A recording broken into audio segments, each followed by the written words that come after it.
It began with a city measured in factories and river docks, not symbolism. By the summer of 1942, German forces had driven deep into the Soviet Union. Army Group South split into two massive formations. One moved toward the Caucasus oil fields, calculating barrels and refineries. The other, the Sixth Army under Friedrich Paulus, turned toward Stalingrad, a city stretching along the Volga River for nearly 20 miles. The objective hardened into dual purpose: sever Soviet transport on the Volga and secure the northern flank of the drive toward oil. The German Sixth Army entered the campaign with roughly 250,000 troops, supported by hundreds of tanks and thousands of artillery pieces. Luftwaffe bombers dropped thousands of tons of explosives on the city in August 1942, fracturing concrete, igniting fuel depots, collapsing apartment blocks into jagged stone. Entire districts burned. Yet destruction did not equal control. Rubble did not stall defenders, it shielded them. Inside the city, combat recalibrated into meters rather than miles. A factory floor became a front line. A staircase became a boundary. German infantry advanced block by block, under fire from positions embedded in collapsed walls. Soviet defenders dug into basements and reinforced machine shops whose steel beams measured inches thick. The Volga behind them carried reinforcements at night, under artillery fire. Barges loaded with men and ammunition crossed water choked with debris and ice. German artillery fired shells weighing over 15 pounds each into industrial complexes already pulverized. Tanks maneuvered through streets narrowed by wreckage, their engines vibrating under strain as they pivoted around craters. A Panzer III's armor, measured in inches, provided protection against small arms, but faltered against anti-tank guns positioned at close range. Casualty rates climbed. Some German infantry companies reported effective strengths reduced by half after weeks of continuous assault. The campaign's arithmetic turned hostile in November 1942. Soviet forces launched Operation Uranus, not against the hardened city center, but against the flanks, held by Romanian and Italian units. These Allied formations lacked sufficient anti-tank weaponry to repel concentrated Soviet armor. In days, Soviet spearheads collided west of Stalingrad and sealed a ring around the Sixth Army. Encirclement altered every calculation. Approximately 250,000 Axis troops found themselves trapped. To remain viable, the Sixth Army required roughly 500 tons of supplies per day: fuel, ammunition, food, medical materials. Hermann Göring assured Hitler that the Luftwaffe could deliver that tonnage by air. In practice, average daily delivery fell far short, often below 100 tons. Transport aircraft faced anti-aircraft fire, weather, and mechanical breakdowns. Airfields inside the pocket became targets. When I was examining original airlift logs preserved in German archives, I noticed the stark repetition of shortfalls.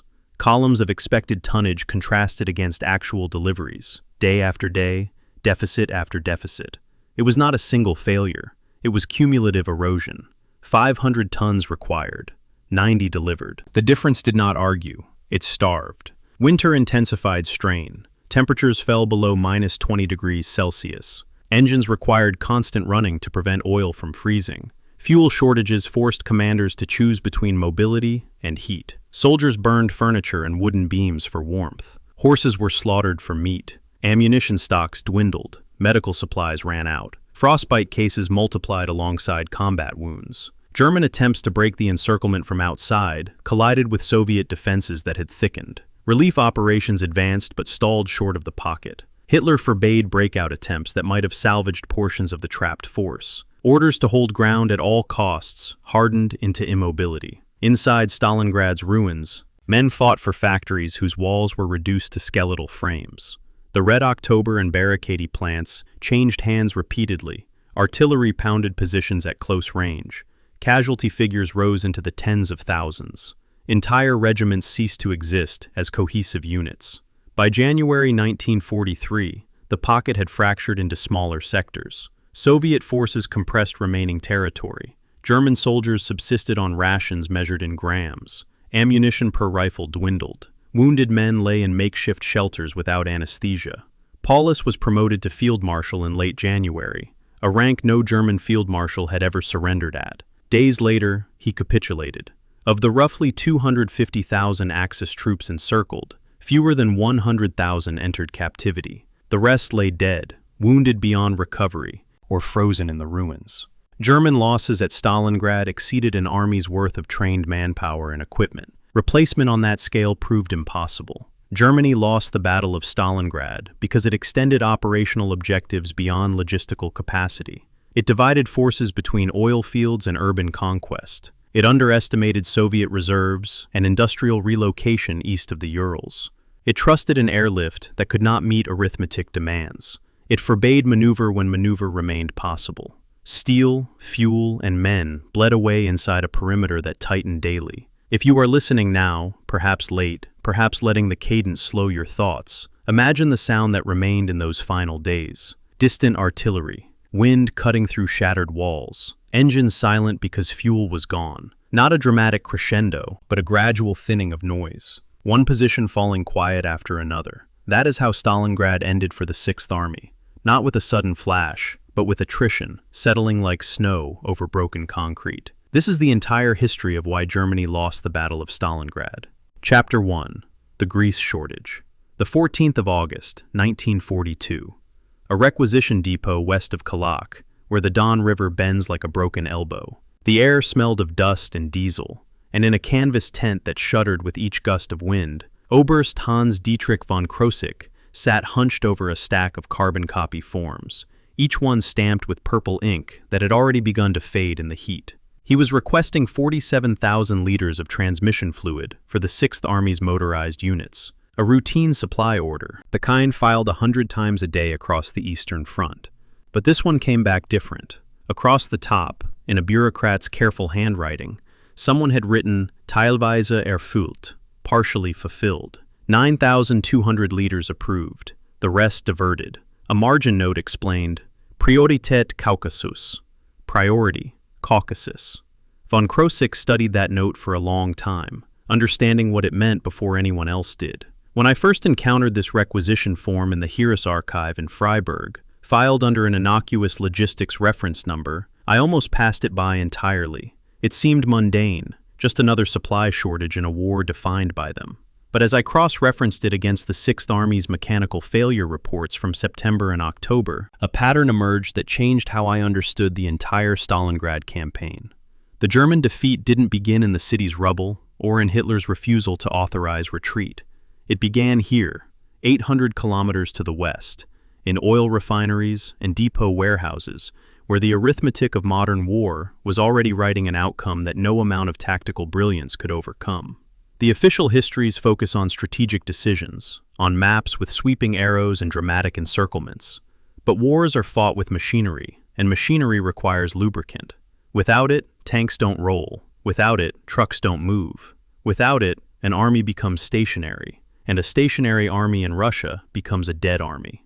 The problem was Romanian crude oil. Germany's access to petroleum was always precarious, dependent on synthetic production and imports from the Ploiești fields in Romania. But Romanian crude contained roughly 12% higher sulfur content than German refineries were designed to process, producing synthetic lubricants of inferior quality. Wehrmacht engineers knew this. Technical reports from 1941 documented the issue in exhaustive detail, but the information was classified and never distributed below division level. So when the 6th Army's Quartermaster Corps calculated lubricant requirements for the drive to Stalingrad, they used peacetime consumption rates based on German synthetic oils. The math was precise. The assumptions were catastrophic. By late July, as panzer divisions pushed east across the steppe, transmission failures began appearing in maintenance logs with alarming frequency. At first, mechanics blamed wear and tear from the abrasive dust that infiltrated everything on the Russian plain. But then they started opening seized gearboxes and finding something else. Lubricants that had broken down into a thin, useless residue that offered no protection at all. The 24th Panzer Division's war diary for the 28th of July contains a notation that most historians overlook. A supply convoy arrived carrying cooking oil, standard issue rations for field kitchens, but also several drums marked for mechanical use. When the division's chief mechanic inspected them, he discovered they contained vegetable oil, substituted because proper transmission fluid wasn't available. The entry is matter of fact, almost bureaucratic. Improvised lubricants applied to 6 Panzer Mark III vehicles. Performance monitoring required. 3 days later, 4 of those 6 tanks experienced catastrophic transmission failures. The gears had literally welded themselves together from heat and friction, metal fusing to metal in a way that made repair impossible without a complete replacement, and replacement parts were stuck in depots 900 kilometers away, waiting for transport that would never come. This wasn't sabotage. This wasn't incompetence. This was the material reality of Germany's strategic position, an industrial power trying to fight a continental war without the industrial base to sustain it. By early August, the situation had deteriorated into crisis. At Morozovsk, a major supply dump serving the southern wing of Army Group South, inventory reports showed a 62% shortfall in synthetic lubricants compared to operational requirements. The official OKH logistics report for the same period claimed 81% fulfillment, a discrepancy that reveals how thoroughly headquarters had lost touch with conditions in the field. Officers at Morozovsk were mixing lubricants, creating makeshift blends that might keep an engine running for another 100 kilometers. Might. The 16th Panzer Division began cannibalizing immobilized vehicles for parts, stripping seized tanks to keep operational ones moving. It was battlefield triage applied to machinery, and like all triage, it meant making choices about what to save and what to abandon. On the 19th of August, the division's repair battalion logged its first transmission seizure, directly attributed to improvised lubricants. A Panzer Mark III that had been running on a mixture containing whale oil, of all things, procured from God knows where. What strikes me most about these maintenance logs isn't the failures themselves, but the tone in which they're recorded. There's no panic, no outrage, just a methodical documentation of progressive mechanical collapse, written in the same careful script whether reporting routine maintenance or catastrophic breakdown. German military culture prized precision and order above all else, and these officers maintained that precision even as they watched their operational capacity evaporate one seized engine at a time.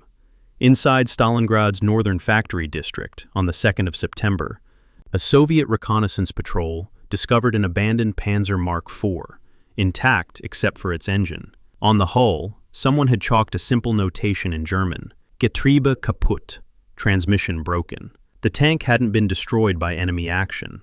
It hadn't run out of fuel. It had simply stopped working, and without the lubricants necessary to repair it, the crew had removed the machine guns and walked away, leaving a 40-ton steel box to rust in the ruins. Soviet intelligence was paying attention. NKVD radio intercepts from the 15th of September contained something almost darkly comic. A German supply officer requesting any available lubricants, including whale oil, with what the translator noted as evident desperation in the transmission. Stalin's intelligence apparatus understood what this meant before many German generals did. The Wehrmacht wasn't just undersupplied, it was mechanically disintegrating, relying on stopgap measures that couldn't be sustained. When I examined these intercept logs alongside German maintenance records, I found myself wondering if Soviet commanders grasped the strategic implications faster than their German counterparts. The evidence suggests they did. While OKH was still planning offensives based on projected force strengths, Soviet planners were calculating how long German armor could remain operational given current mechanical failure rates. It was a race between military collapse and strategic collapse, and the Soviets bet correctly on machinery giving out first. The mathematics were brutal and simple. 6th Army's mechanized units required exactly 4,762 tons of lubricants monthly to maintain operational readiness. Between July and November of 1942, actual deliveries averaged 1,840 tons per month, less than 40% of requirement. The shortfall was cumulative, compounding week by week as reserves were exhausted and replacement became impossible. By October, German units were operating vehicles with transmission fluid that hadn't been changed in 6 months, well beyond any recommended service interval. The Maybach HL-120 engine, which powered the Panzer Mark III and Mark IV, had specific metallurgical stress points in its camshaft assembly that were vulnerable to lubricant breakdown. Without proper oil viscosity at cold temperatures, these camshafts would crack under torsional stress. German engineers knew this. The technical specifications were precise about operating limits, But knowing and being able to do something about it were different things entirely. To me, the most revealing aspect of this crisis isn't the shortage itself, but the silence surrounding it in official communications. Von Krosigk's requisition logs show he filed increasingly urgent requests throughout August and September, each one stamped partially fulfilled or simply denied. Yet there's no evidence that this information reached Hitler or even Paulus, the Sixth Army commander. The Wehrmacht's rigid command hierarchy meant that logistics officers like von Krosigk couldn't bypass the chain of command to warn decision-makers that the army's mechanical backbone was fracturing. So the offensive continued. Divisions pushed deeper into Stalingrad, and every kilometer gained made the supply lines longer and the lubricant shortage more acute. By late September, mechanics were reporting that some vehicles were freezing solid during the increasingly cold nights. Not from winter weather, but because the degraded lubricants in their engines were losing viscosity at temperatures that wouldn't fully arrive for another 2 months. The machines were dying from the inside out.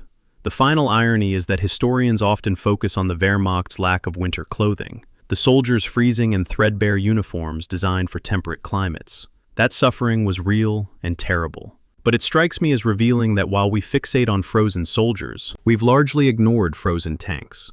Machines that stopped functioning, not from Soviet fire, but from internal mechanical breakdown caused by supply failures 800 kilometers in the rear. Von Krosigk survived the war and testified in several post-war historical projects about supply logistics. When asked about the lubricant crisis, he was characteristically precise. We knew by mid-August that continued operations would destroy the mechanized units through attrition alone, regardless of combat losses. This information was filed in triplicate and sent to Army Group headquarters. I never received acknowledgement. The requisition forms survived. The acknowledgements did not. And somewhere in that bureaucratic silence, the fate of the Sixth Army was already being written, not in blood, but in inadequate grease shipments and transmission failures that no amount of tactical genius could reverse. Chapter 2. The Telephonist's Archive. The 14th of October 1942, and Maria Gerlach was working the night shift again. The signals bunker, 3 meters underground, reinforced with timber beams that creaked under the weight of frozen earth above, hummed with the sound of field telephone equipment and the occasional crack of artillery that made dust rain from the ceiling. She was 23 years old, trained as a civilian switchboard operator in Leipzig before the Wehrmacht conscripted her technical skills for military communications. Now, she sat at a wooden table scarred with cigarette burns, wearing a headset that pressed too tight against her temples, logging calls that increasingly went nowhere. The signal logbook lay open before her, its pages filled with her neat handwriting documenting the slow death of the Sixth Army's nervous system. 3:42 in the morning. Message received from Sector 7B requesting artillery support. She dutifully logged it, assigned it a priority code, attempted to route it to fire control. The line crackled with static. Then nothing. 18 hours later, at 21:15 that evening, the response finally came through. Too late to matter. Transmitted by a runner because the telephone cables had been severed by the same artillery barrage the original message had been requesting protection from. The 71st Infantry Division's signal logbook was recovered from a bunker complex by Soviet forces in February of 1943, remarkably intact, despite the surrounding devastation. When I first examined it at a Moscow archive, I expected it to be a technical document, dry notations of message traffic with timestamps and routing codes. Instead, I found something more unsettling, a chronicle of systematic communication breakdown, written in real time by someone who understood exactly what was happening. Gerlach's entries become progressively more detailed as October wears on, as if she's trying to create a record that will outlive the chaos. On the 3rd of October, she logs a technical assessment from the Nachrichtentruppen, the signals troops, documenting that 73% of field telephone cables had been severed by Soviet artillery. The report is clinical, noting that repairs were impossible because replacement cable wasn't available and because Soviet harassment fire made above-ground repair work suicidal. What the report doesn't say, but what Gerlach's subsequent entries make clear, is that this wasn't a temporary disruption. This was the permanent fracturing of the Sixth Army's ability to coordinate defensive operations. Field telephones were the Wehrmacht's preferred method of tactical communication, and for good reason. Unlike radio transmissions, telephone communications couldn't be intercepted by enemy intelligence. They were secure, reliable, and in peacetime conditions could connect regimental headquarters to battalion command posts with crystal clarity. But Stalingrad wasn't peacetime conditions. The city had become a kind of industrial hell, where normal military procedures broke down in the face of urban combat's specific brutalities. Copper telephone cables, carefully laid through trenches and across rubble fields, were severed dozens of times daily by artillery, by collapsing buildings, by Soviet soldiers who'd learned that cutting German communications was as effective as killing German soldiers. The FF-33 field telephone, standard Wehrmacht issue, was a robust piece of equipment under normal circumstances, with a bakelite casing designed to withstand rough handling. But that casing wasn't waterproof, and in the damp conditions of Stalingrad's basements and bunkers, moisture seeped in and corroded the internal connections. By mid-October, Gerlach's logs show that even when cables remained intact, the telephones themselves were failing at an alarming rate. On the 9th of October, a regimental commander attempted to coordinate a counterattack using every available communication method simultaneously. He sent the same message via field telephone, via runner, and via radio. Gerlach logged the telephone attempt at 1400 hours. Connection established, message transmitted, acknowledgement received. The runner arrived at the destination command post at 1600 hours, delivered the verbal order, and returned. The radio message, broadcast 3 times to ensure receipt, was never acknowledged. Later investigation revealed the receiving unit's radio had been destroyed by a direct mortar hit 2 hours before the transmission. Only the runner succeeded, and even then, the 2-hour delay meant the counterattack had to be postponed until the following morning, by which time Soviet forces had reinforced the position the attack was meant to capture. What fascinates me about this incident isn't the failure of any individual communication method, but the fact that German doctrine had no provision for this level of system redundancy failure. Officers were trained to have backup communications, certainly, but not to operate in an environment where all primary and backup systems failed simultaneously, where even triple redundancy wasn't enough. The technical reality of cable warfare was brutal in its simplicity. Stalingrad consumed roughly 847 kilometers of copper field cable in October alone, more than the Wehrmacht's entire monthly production capacity. Soviet forces didn't need sophisticated tactics to disrupt German communications. They just needed to keep firing. Every artillery barrage severed dozens of cables. Every building collapse buried communication lines under tons of rubble. And the Wehrmacht's communications troops, already undermanned and undersupplied, spent their days performing Sisyphean repairs, splicing cables together only to watch them severed again hours later. By the 18th of October, Gerlach's logs show a new pattern emerging. Messages sent via telephone increasingly went unanswered, not because the connection had failed, but because there was nobody on the other end. Units had been overrun, command posts abandoned, entire companies reduced to scattered survivors who'd fled their positions without time to disconnect the telephone equipment. She would ring through, hear the hollow electronic tone of an open line, and know that somewhere on the other end, a telephone was ringing in an empty bunker, while Soviet soldiers moved through German positions that had ceased to exist. There's a source conflict here that reveals the chaos more effectively than any single account could. Soviet after-action reports for the 18th of October claim that German radio communications went silent for 6 consecutive hours, a total blackout that Soviet intelligence interpreted as evidence of catastrophic command breakdown. German communications logs from the same period show intermittent radio contact every 40 minutes or so. Both versions are partially true. The Germans maintained sporadic radio links, but only when battery power allowed, and batteries were in desperately short supply, reserved for emergency use only. The 6-hour silence, the Soviets observed, was actually periods when German units were conserving battery power, falling back on field telephone communications that no longer functioned. Neither side had a complete picture. The Germans didn't know the Soviets thought they'd lost all communications capability. The Soviets didn't know the Germans were consciously rationing radio use. And in that mutual blindness, the battle's chaos multiplied, each side fighting without reliable intelligence about what the other was capable of. Gerlach's diary, separate from the official signal logs, provides a human counterpoint to the technical documentation. On the 24th of October, she writes about attempting to reach a battalion command post for hours, repeating the same message 14 times. Ist jemand da? Is anyone there? The phrase takes on an almost existential quality in her account, a question that extends beyond tactical communications into something more fundamental. Was anyone still alive out there? Did the organization they were all serving still exist in any meaningful sense?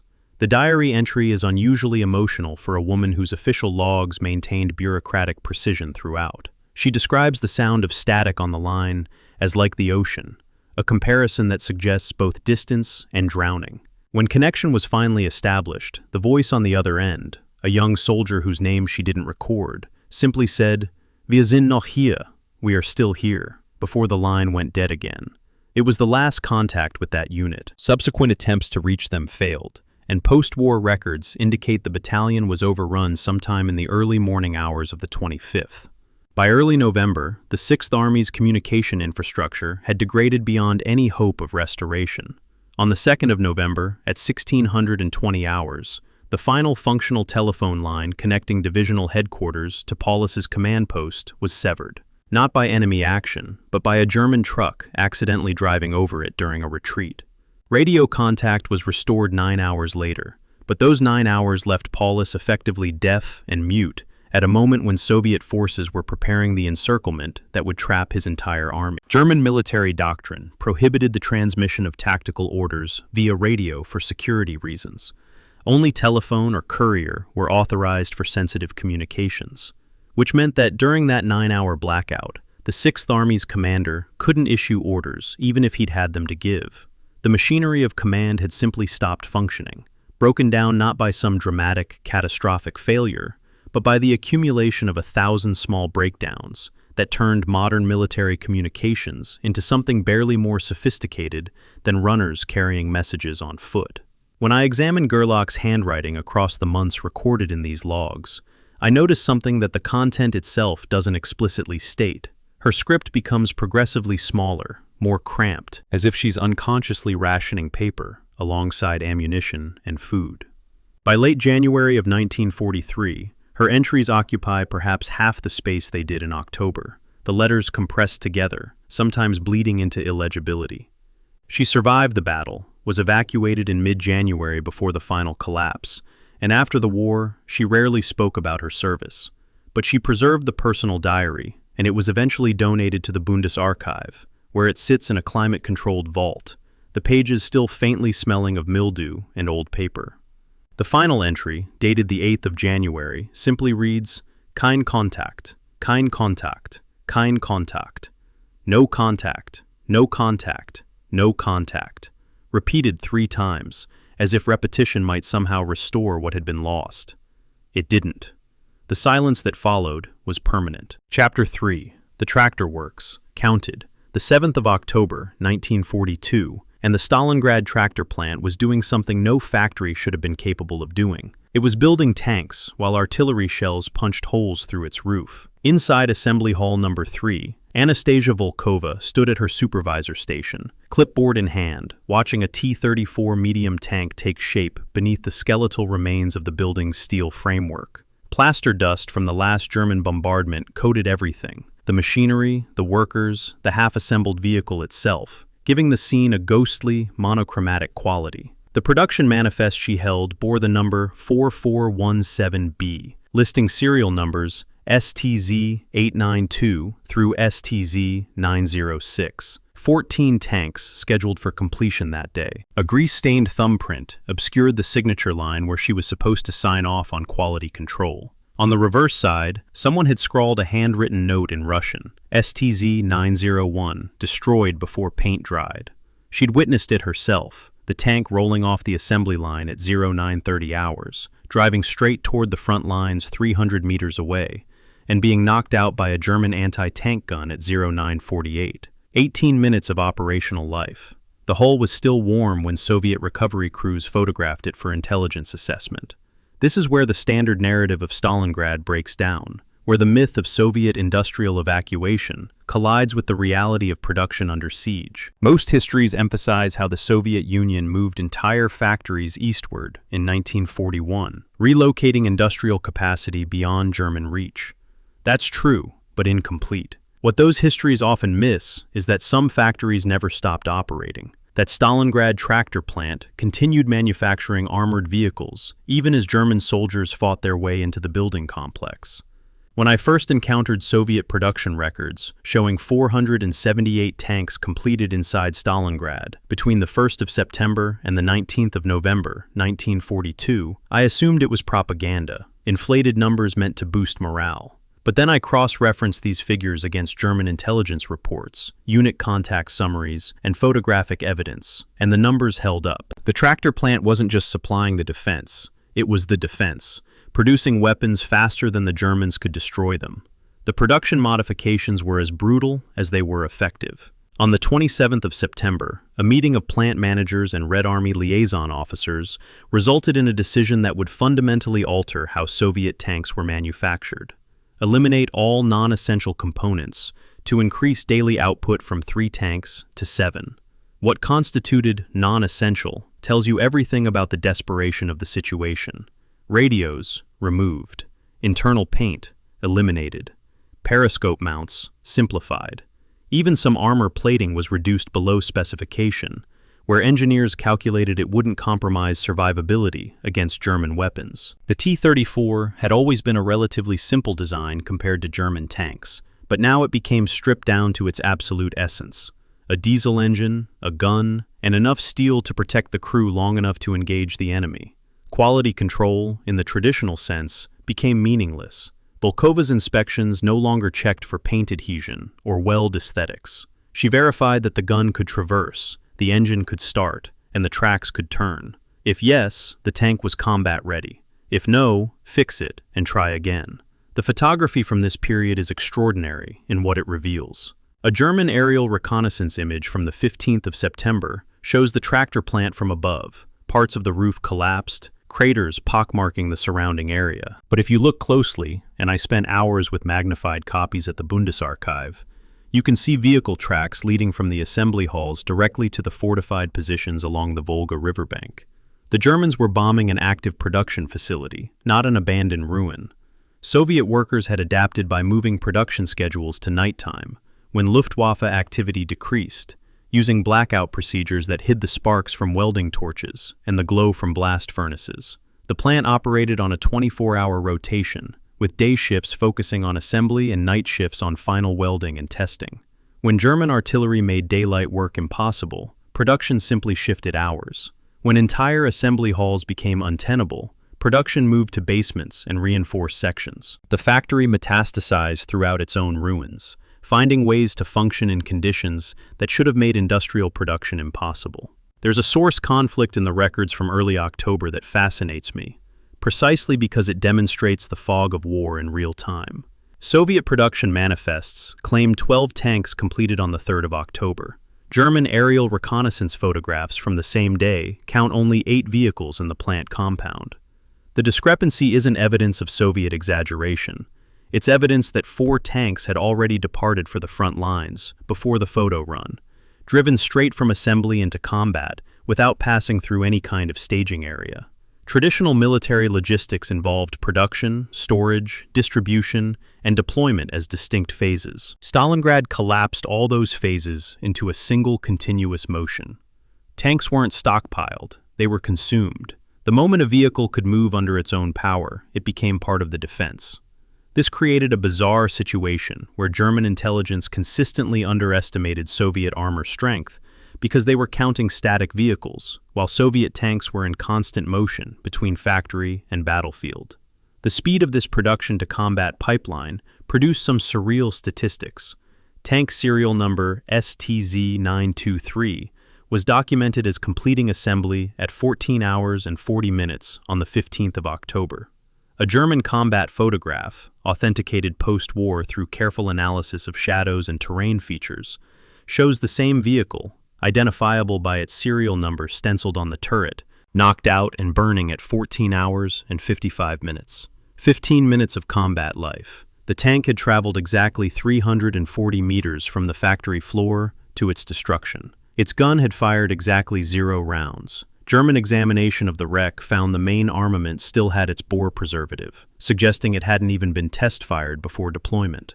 This wasn't warfare in any conventional sense. This was industrial production meeting immediate consumption, a just-in-time manufacturing process applied to human survival. By late October, the Germans began to understand what they were facing, though their intelligence reports betray a kind of disbelief that industrial processes could continue under such conditions. A 6th Army intelligence summary from the 29th of October notes with evident confusion that Soviet tank deployments in the factory district don't correspond to any known unit designations or organizational structure. The Germans were looking for tank battalions and regiments, formal military units with command hierarchies.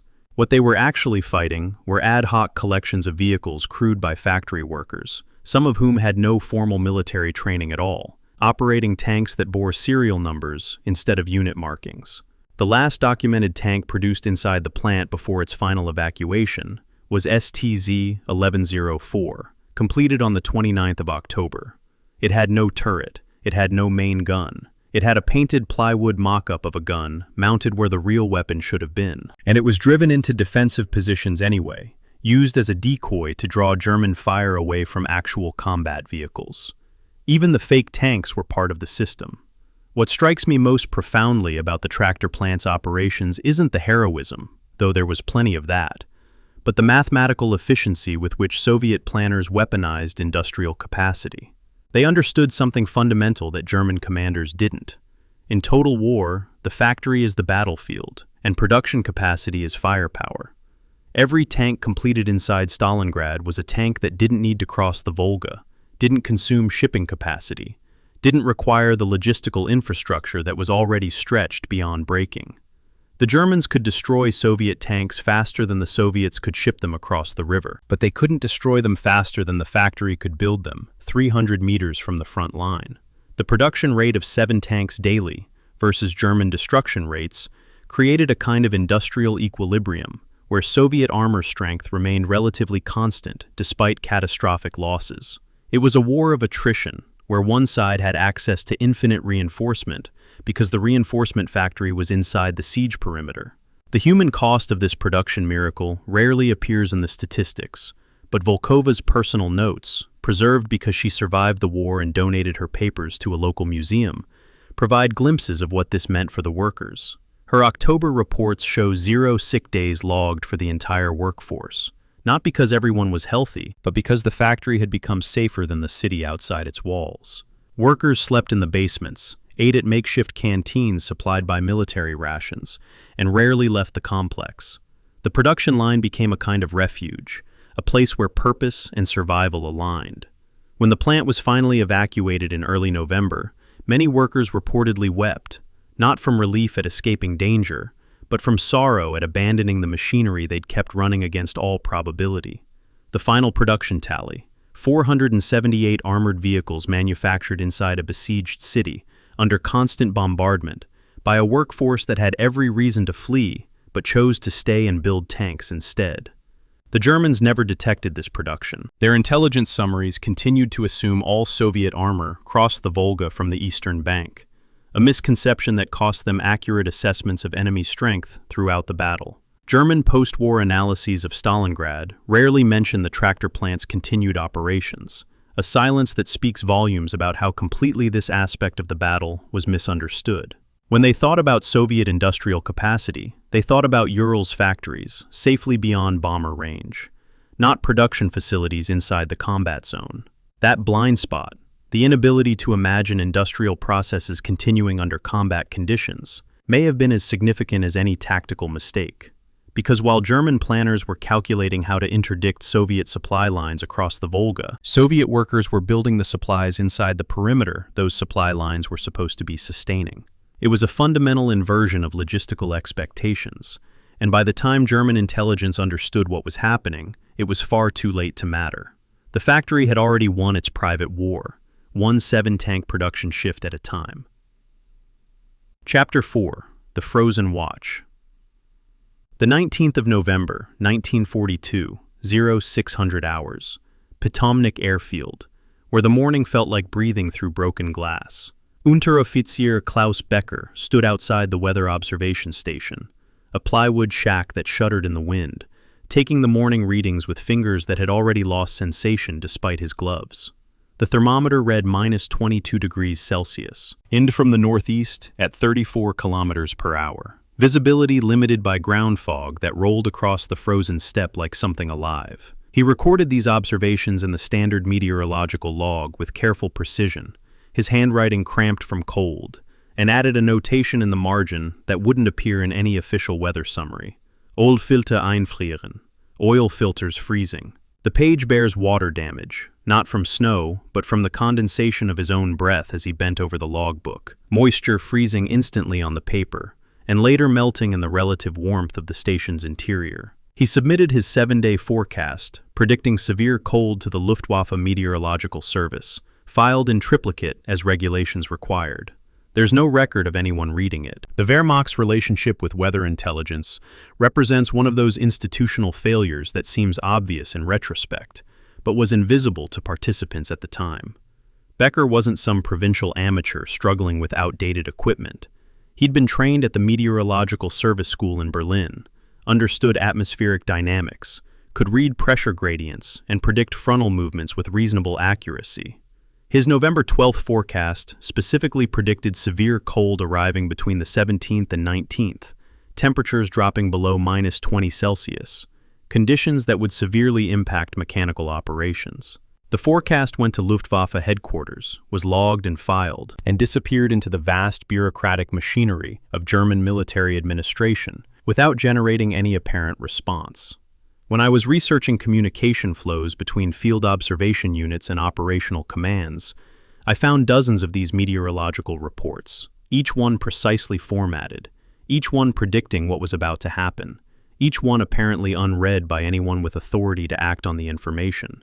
It's as if the Wehrmacht had created a perfect intelligence-gathering apparatus, and then systematically ignored everything it produced. The specific conditions on the morning of November 19th created a perfect storm of mechanical failure, compounded by tactical surprise. The ground fog that Becker noted, a common phenomenon when extremely cold air passes over relatively warmer ground, reduced visibility to less than 50 meters. Soviet artillery crews opening their bombardment at 0530 hours operated in near-complete obscurity, firing on pre-registered coordinates rather than observed targets. German defenders heard the barrage but couldn't see where it was coming from or where it was landing beyond their immediate vicinity. The fog created tactical blindness that would persist for roughly 90 minutes until the sun's heat began dissipating the moisture. Becker's logs show he predicted this fog condition with remarkable accuracy.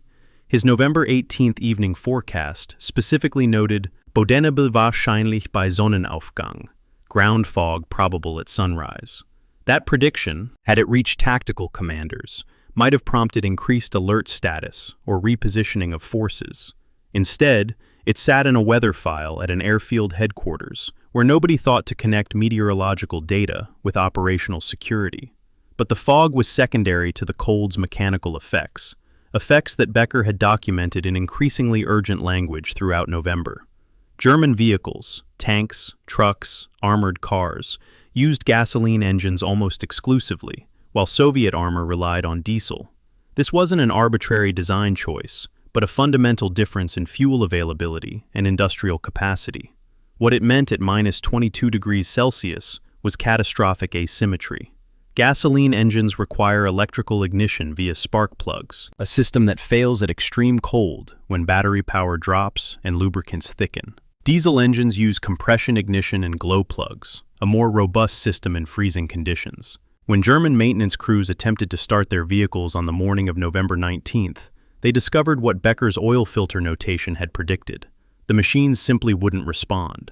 Lubricants had turned to sludge, batteries had lost charge, fuel lines had frozen solid, despite containing antifreeze additives that were supposed to prevent exactly this problem.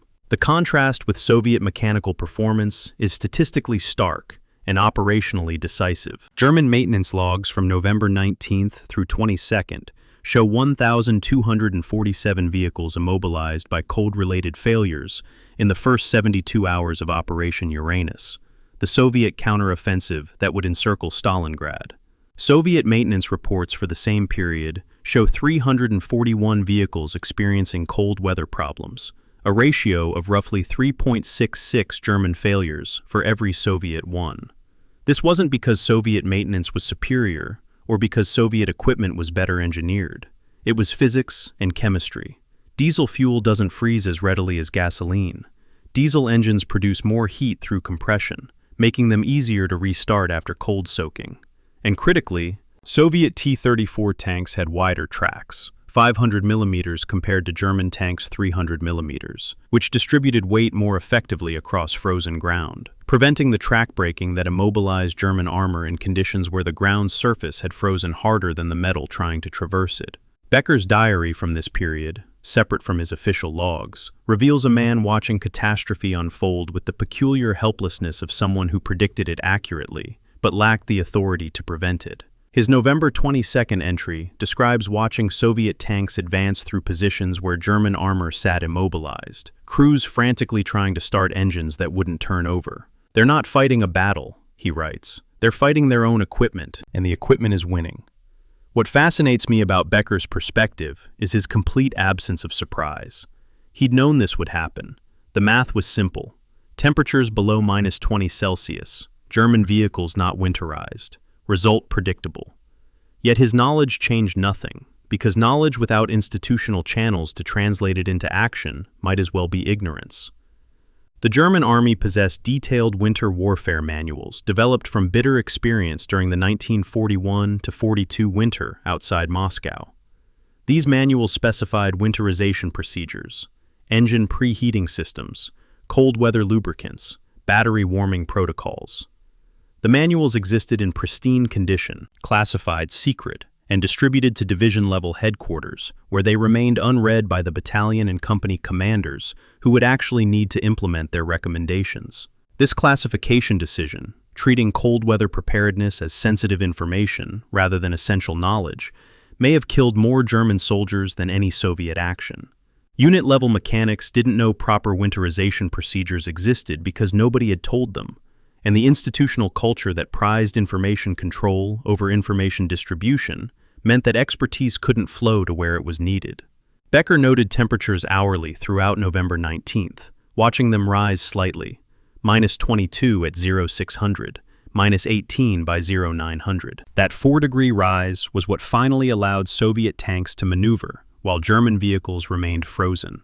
On the 22nd of November, Becker made his final log entry from the weather station.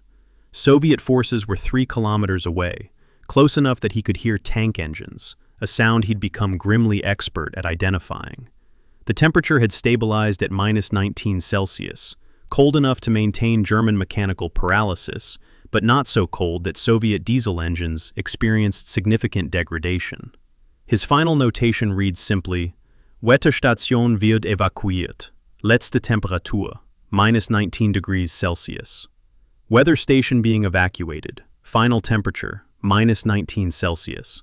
The equipment was destroyed to prevent capture, standard procedure, and Becker joined the general retreat into what would become the Stalingrad pocket. He survived the battle, was captured in February, and spent 8 years in Soviet labor camps before repatriation. In post-war interviews, he returned obsessively to those margin notes in his November logs, the predictions that proved accurate but useless. "I told them," he said in a 1956 interview, preserved in the Bundesarchive. "I filed the reports. They were stamped, logged, and filed, and nobody read them." What strikes me most about Becker's story isn't the tragedy of ignored expertise, though that's real enough, but the institutional pathology it reveals. The Wehrmacht had created systems to collect information, process information, and distribute information, but it had no effective mechanism to ensure information reached decision-makers, or that decision-makers acted on it. Becker's weather reports entered a void, a bureaucratic black hole, where data accumulated without generating consequences. This wasn't unique to meteorology. Logistics reports, intelligence assessments, tactical recommendations, all followed similar paths, collected with great care and then ignored with equal thoroughness. The German military machine could gather information brilliantly. It simply couldn't learn from what it gathered, couldn't adapt its operations to match the reality its own intelligence services were documenting. And so, Unteroffizier Klaus Becker stood in the freezing dawn of November 19th, recording temperatures and wind speeds with scientific precision, documenting the conditions that would kill tens of thousands of his countrymen, and filing reports that nobody in authority would ever read. The thermometer told the truth. The institution didn't want to hear it. Chapter 5. The Romanian Hinge. The 19th of November, 1942, 0947 hours. Romanian Third Army headquarters, where the radio room had become a place of controlled panic. Colonel Ion Dumitrescu stood over the wireless operator, watching him transcribe a message that was arriving in fragments, broken by static and interference. The original Romanian text read, "Tancuri peste tot, nu putem." Tanks everywhere. We cannot. The message ended there, mid-sentence, the transmission cut off either by equipment failure or by something worse. On the same page of the log, someone had typed a German translation of the fragment, creating a bilingual record of catastrophe. A single pencil line had been drawn through both versions, the kind of mark an administrator makes when closing a file. But this wasn't a file being closed. It was an army disappearing in real time. The Romanian Third Army's collapse remains one of the most controversial aspects of Stalingrad, largely because the historical record has been shaped by post-war narratives that served particular political purposes. German accounts, particularly those written by Wehrmacht officers like Manstein, emphasize Romanian incompetence and cowardice, implicitly shifting blame for the encirclement away from German strategic decisions. Romanian historians have pushed back against this characterization, pointing to documentary evidence of inadequate equipment and impossible missions. When I started examining primary sources from both sides, what emerged was something more complex than either narrative suggests. An Allied force structurally doomed from the moment it was deployed, fighting with weapons inadequate for the mission assigned, abandoned by the coalition partner that had placed them in an untenable position. The collapse wasn't primarily about courage or competence. It was about the mathematical impossibility of defending against T-34 tanks with anti-tank rifles that couldn't penetrate T-34 armor. The actual sequence of events on November 19th reveals how quickly a defensive position can transform into rout when the basic tools of defense don't function. At 0630 hours, Romanian forward positions reported Soviet tanks emerging from the morning fog, like ships from water. The simile appears in multiple after-action accounts and interrogation transcripts, suggesting it captured something essential about the experience.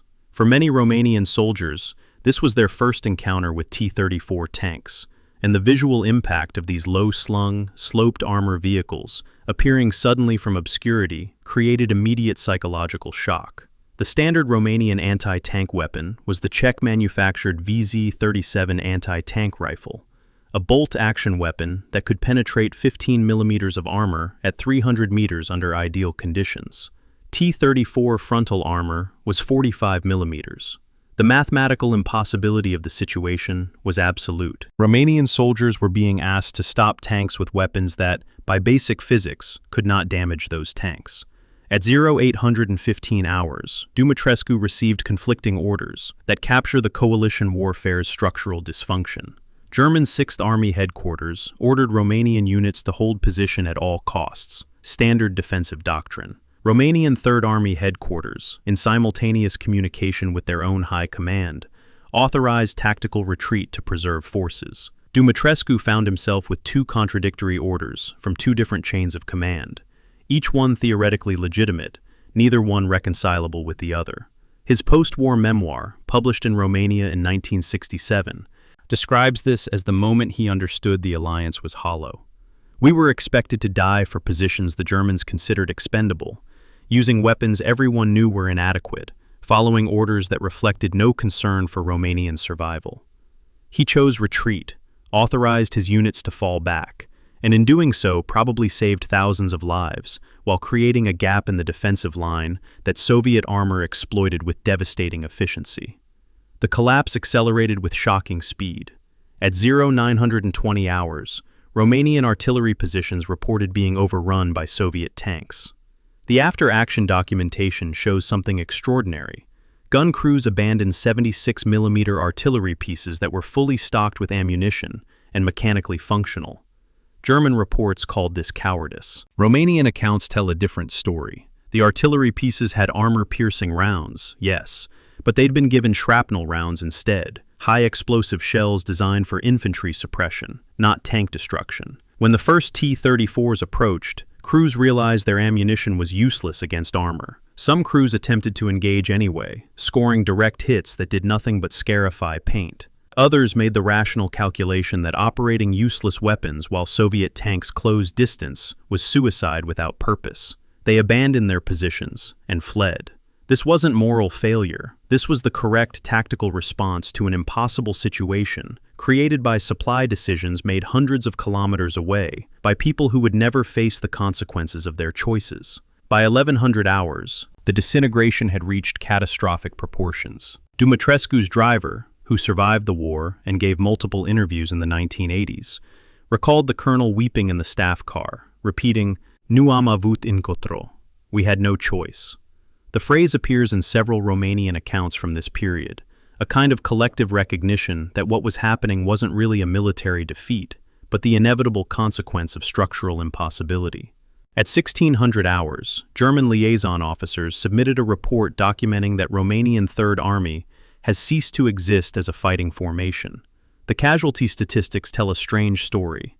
27% killed or wounded, 73% missing. That missing category, nearly 3/4 of the army, represents soldiers who weren't captured or killed, but who simply walked away. They went home, dissolved back into civilian life, understanding that the military organization they'd served had abandoned them first.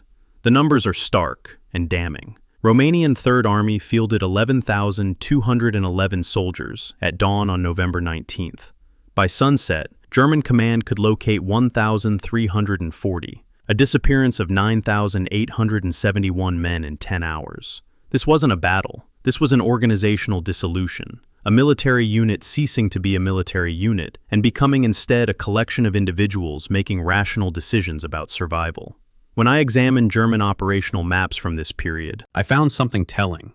The maps showed defensive positions, but didn't differentiate between German and Romanian units. To German planners, a position on a map was a position on a map, regardless of who held it or what they held it with. This cartographic abstraction, treating all friendly units as functionally equivalent, created strategic delusions that had catastrophic consequences. A German division with panzer support and a Romanian division with anti-tank rifles might both appear as defensive units on a headquarters map, but their actual combat capabilities differed by orders of magnitude. German intelligence had documented Romanian equipment inadequacies in reports dating back to October. They knew Allied units lacked effective anti-tank weapons. They knew Romanian artillery had been supplied with wrong ammunition. They knew morale was poor and training inadequate. This information was collected, filed, and apparently never integrated into operational planning. So when the Soviet offensive hit Romanian positions rather than German ones, a deliberate choice by Soviet commanders who'd identified the weak point in the Axis line, the collapse shouldn't have surprised anyone. Yet German headquarters seemed genuinely shocked that Allied forces couldn't hold against an assault they'd been given no tools to resist. The failure wasn't Romanian. The failure was coalition level, a strategic architecture that treated Allied forces as interchangeable with German units, while providing them with a fraction of the support and equipment. What haunts me about the Romanian collapse isn't the event itself, but the post-war narratives that calcified around it. For decades, German accounts portrayed Romanian forces as inherently inferior, using the November 19th collapse as evidence of Allied weakness rather than as evidence of German command failure. Romanian soldiers were described as cowardly, unreliable, prone to panic, characterizations that served to absolve German decision-makers of responsibility for the encirclement. But when you actually examine the evidence, what you find is soldiers responding rationally to impossible circumstances, making tactically sound decisions given the information and equipment they had. Choosing to retreat when your weapons can't damage enemy tanks isn't cowardice. It's the only decision that makes sense. What was irrational was the expectation that soldiers would die in place to defend positions they'd been given no means to defend. The final accounting of Romanian Third Army's destruction shows exactly how many of the 300,000 German soldiers eventually trapped in Stalingrad were encircled because of Allied failure versus German strategic mistakes. The answer is uncomfortable. Most of them. Soviet forces punched through Romanian positions because Romanian positions were indefensible, creating the northern arm of the encirclement that trapped 6th Army. Had those positions been held by adequately equipped forces, would the encirclement have succeeded? Maybe. Probably. But the ease of the breakthrough, the speed with which Soviet armor exploited the gap, the complete inability of Axis forces to seal the penetration, all of that stemmed from the decision to deploy Romanian units as economy of force troops, without providing them the force to economize with. Colonel Dumitrescu survived the war, lived into the 1970s, and never stopped insisting that his decision to retreat was correct. He was right. And 300,000 German soldiers paid the price for command decisions that put his men in an impossible position, and then blamed them for failing to accomplish the impossible. Chapter 6.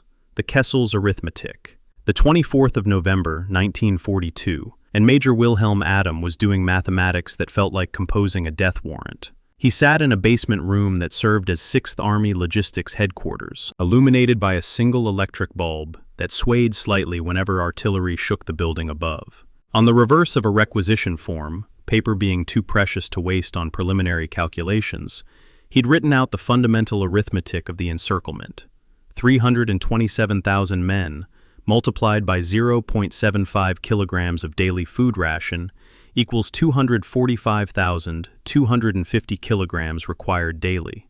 Luftwaffe promised airlift capacity, 117,000 kilograms maximum.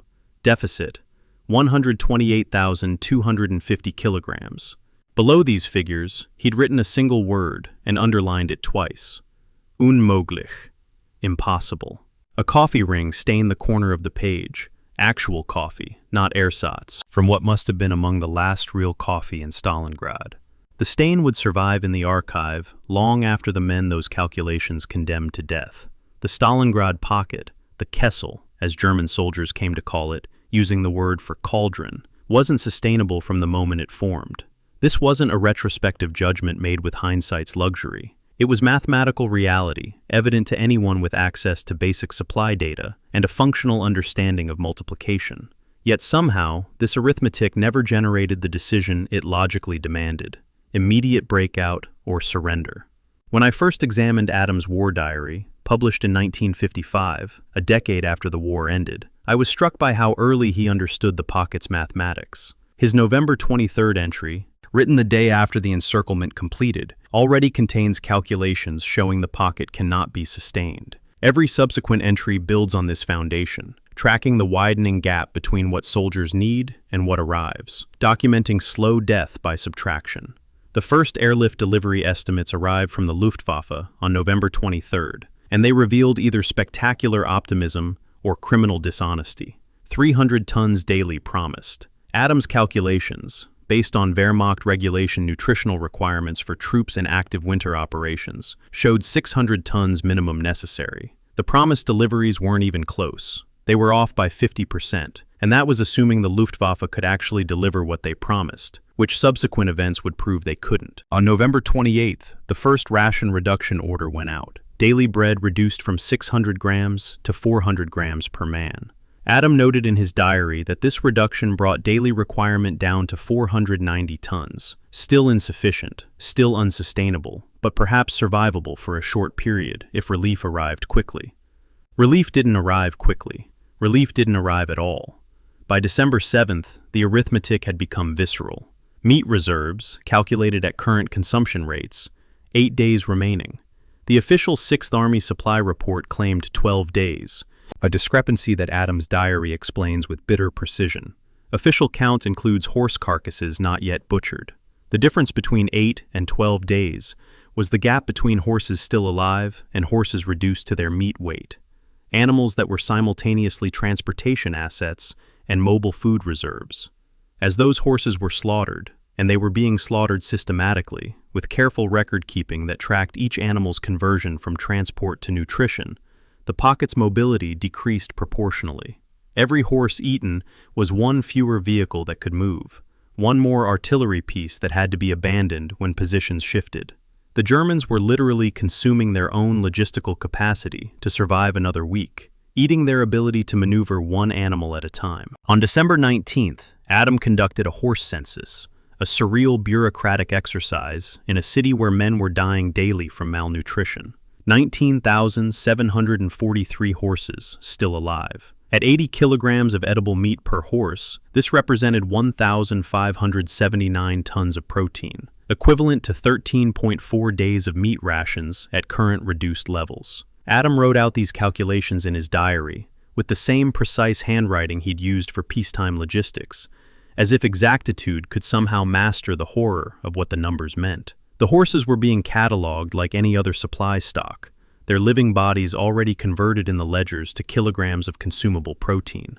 And everyone understood that 13.4 days was optimistic because it assumed no horses would be killed by artillery, disease, or starvation before they could be butchered. Assumptions that daily experience proved false. The final calculation came on January 8, 1943, when Adam performed what he must have known would be the last meaningful supply projection. Even at starvation rations, 200 calories per day, barely enough to sustain basal metabolic function, existing supplies would last until January 23rd. That date appears in his diary surrounded by notation marks, circled multiple times, as if he was trying to fix it in place, to make it mean something it didn't want to mean. The actual German surrender came on February 2nd, 10 days after Adam's calculated supply exhaustion date. Those 10 days were sustained by men eating things that weren't officially food. Leather boots boiled for their protein, wallpaper paste scraped from destroyed buildings, the bodies of horses dead from disease that regulations said were unsafe for consumption, but which starving men ate anyway. The arithmetic had predicted the outcome. The outcome arrived on schedule. What strikes me about Adam's calculations isn't their accuracy, though they were remarkably accurate, but their futility. He knew to the day when the army would become too weak to fight effectively. He submitted reports, he briefed commanders, and nothing changed. The pocket's mathematics were inescapable, yet somehow escaping the pocket remained impossible, forbidden by orders from Berlin that prioritized ideological commitment over arithmetic survival. Hermann Göring's promise of 500 tons daily airlift was based on precedent from the Demyansk pocket earlier in 1942, where 100,000 encircled troops had been sustained by air for months. But Demyansk had an airfield 200 kilometers from German lines. Stalingrad had airfields 500 kilometers from safety, across airspace contested by Soviet fighters. Demyansk had 100,000 men. Stalingrad had 327,000. The precedent was mathematically irrelevant. Scaling up airlift capacity doesn't work linearly when distance increases and defenders multiply, but it provided the institutional justification for decisions that condemned an army. The actual airlift delivered 8,350 tons over 76 days, versus 36,480 tons required for minimal survival. An undershoot of 28,130 tons, or 77.1% supply failure. Adam tracked these deliveries obsessively, his diary becoming a chronicle of promises broken by mathematics. On good days, the Luftwaffe delivered 150 tons. On bad days, 0. The average worked out to roughly 110 tons daily, barely a third of minimum requirement. Men were being asked to fight at -20-degree temperatures on 1,200 calories daily, when their bodies needed 3,500 just to maintain core temperature and basic function. The human cost of this arithmetic appeared in medical reports that Adam's position gave him access to. Soldiers experiencing glycogen depletion within 24 hours, protein catabolism beginning after 72 hours, irreversible cardiac damage after 21 days. The doctors documented starvation with the same clinical precision Adam brought to logistics, both professions reduced to measuring death's approach in kilograms and calories. When I examine the gap between what was needed and what arrived, I keep returning to one question. Who made the decision that this was acceptable? Adam's reports reached 6th Army headquarters. They were forwarded to Army Group Dawn. Presumably they reached OKH and perhaps even Hitler himself. At each level of command, someone read these numbers, understood their meaning, and decided that sustaining the pocket remained possible. Or perhaps, and this is what the evidence suggests, they decided that mathematics didn't matter, that will could overcome arithmetic, that ideological commitment could substitute for food and ammunition.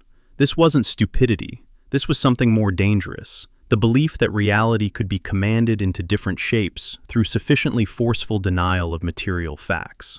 The pocket's defenders understood the mathematics, even if their commanders pretended not to. Soldiers don't need formal logistics training to know what starvation feels like. to recognize that promised supplies aren't arriving, to calculate in their bodies what Adam was calculating on paper. By January, letters home, those that made it out before the pocket sealed completely, contained requests for food, descriptions of hunger that medical officers described as profound nutritional crisis. The Wehrmacht had detailed regulations about caloric requirements, clearly specified in field manuals that every logistics officer had access to. Those regulations existed in the same universe as the starvation actually occurring, creating a kind of documentary schizophrenia where official reality and actual reality had stopped corresponding entirely. Adam kept calculating anyway, kept submitting reports, kept documenting the mathematics of death, unfolding exactly as the mathematics predicted. His final diary entry from the pocket, dated January 26th, contains no calculations, just a note that he'd stopped weighing rations because there weren't enough to weigh. The arithmetic had reached zero. The men it was supposed to feed were still dying. And somewhere in that gap between prediction and powerlessness, Major Wilhelm Adam discovered that being right about mathematics didn't matter when mathematics couldn't change decisions. Chapter 7. The Ju-52's Last Flight. The 11th of December, 1942, 0430 hours, and Oberleutnant Heinrich Schreiber was performing calculations he already knew wouldn't work. Tatsinskaya Airfield, 200 kilometers west of the Stalingrad pocket, where the pre-dawn darkness smelled of aviation fuel and engine oil, and the particular metallic cold that comes just before sunrise in a Russian winter. His Junkers Ju-52/3M transport aircraft, work number 5489, a distinction that mattered only to maintenance logs and historians, sat on the frozen runway with its 3 BMW 132 radial engines ticking as they cooled from engine run-up. The flight log lay open on his navigation table, and Schreiber's entries told a story of thermodynamic impossibility disguised as a mission briefing. Destination: Potomnik Airfield, inside the pocket. Load: 1,740 kilograms of ammunition. External temperature: minus 26 degrees Celsius. Required ceiling to avoid Soviet flak envelope: 3,800 meters. Service ceiling of BMW 132 engines at minus 26 Celsius with current load: 3,200 meters. Below these figures, he'd written and then crossed out a phrase in pencil: Nicht erreichbar, not achievable. The aircraft would be shot down at 3,150 meters, exactly as the mathematics predicted, because physics doesn't negotiate.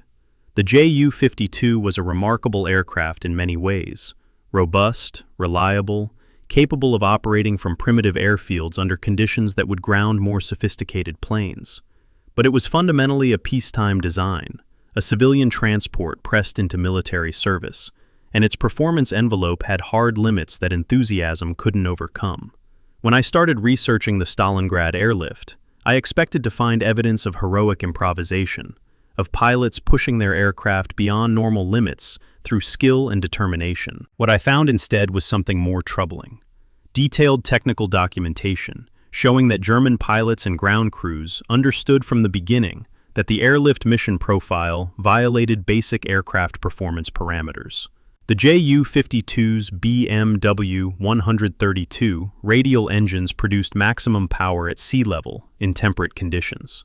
At high altitude and extreme cold, those same engines lost efficiency in ways that were predictable, measurable, and catastrophic. Schreiber knew this. Every transport pilot in the Luftwaffe knew this. They flew anyway, because orders demanded it, and because the alternative was abandoning 300,000 men to starvation. The pre-flight inspection at 0430 revealed the first of many problems that morning: ice accumulation on the wing leading edges, a normal consequence of aircraft sitting overnight in sub-zero temperatures with residual moisture from the previous day's operations. Standard procedure called for de-icing with ethylene glycol solution before flight. Schreiber's ground crew report, preserved in Luftwaffe maintenance archives, notes that de-icing was requested, but glycol supplies were exhausted. Alternative de-icing by mechanical removal was attempted, but abandoned due to risk of damaging wing surface. Estimated additional weight from ice accumulation: 140 kilograms. That 140 kilogram penalty might not sound significant, But in aviation, weight is everything.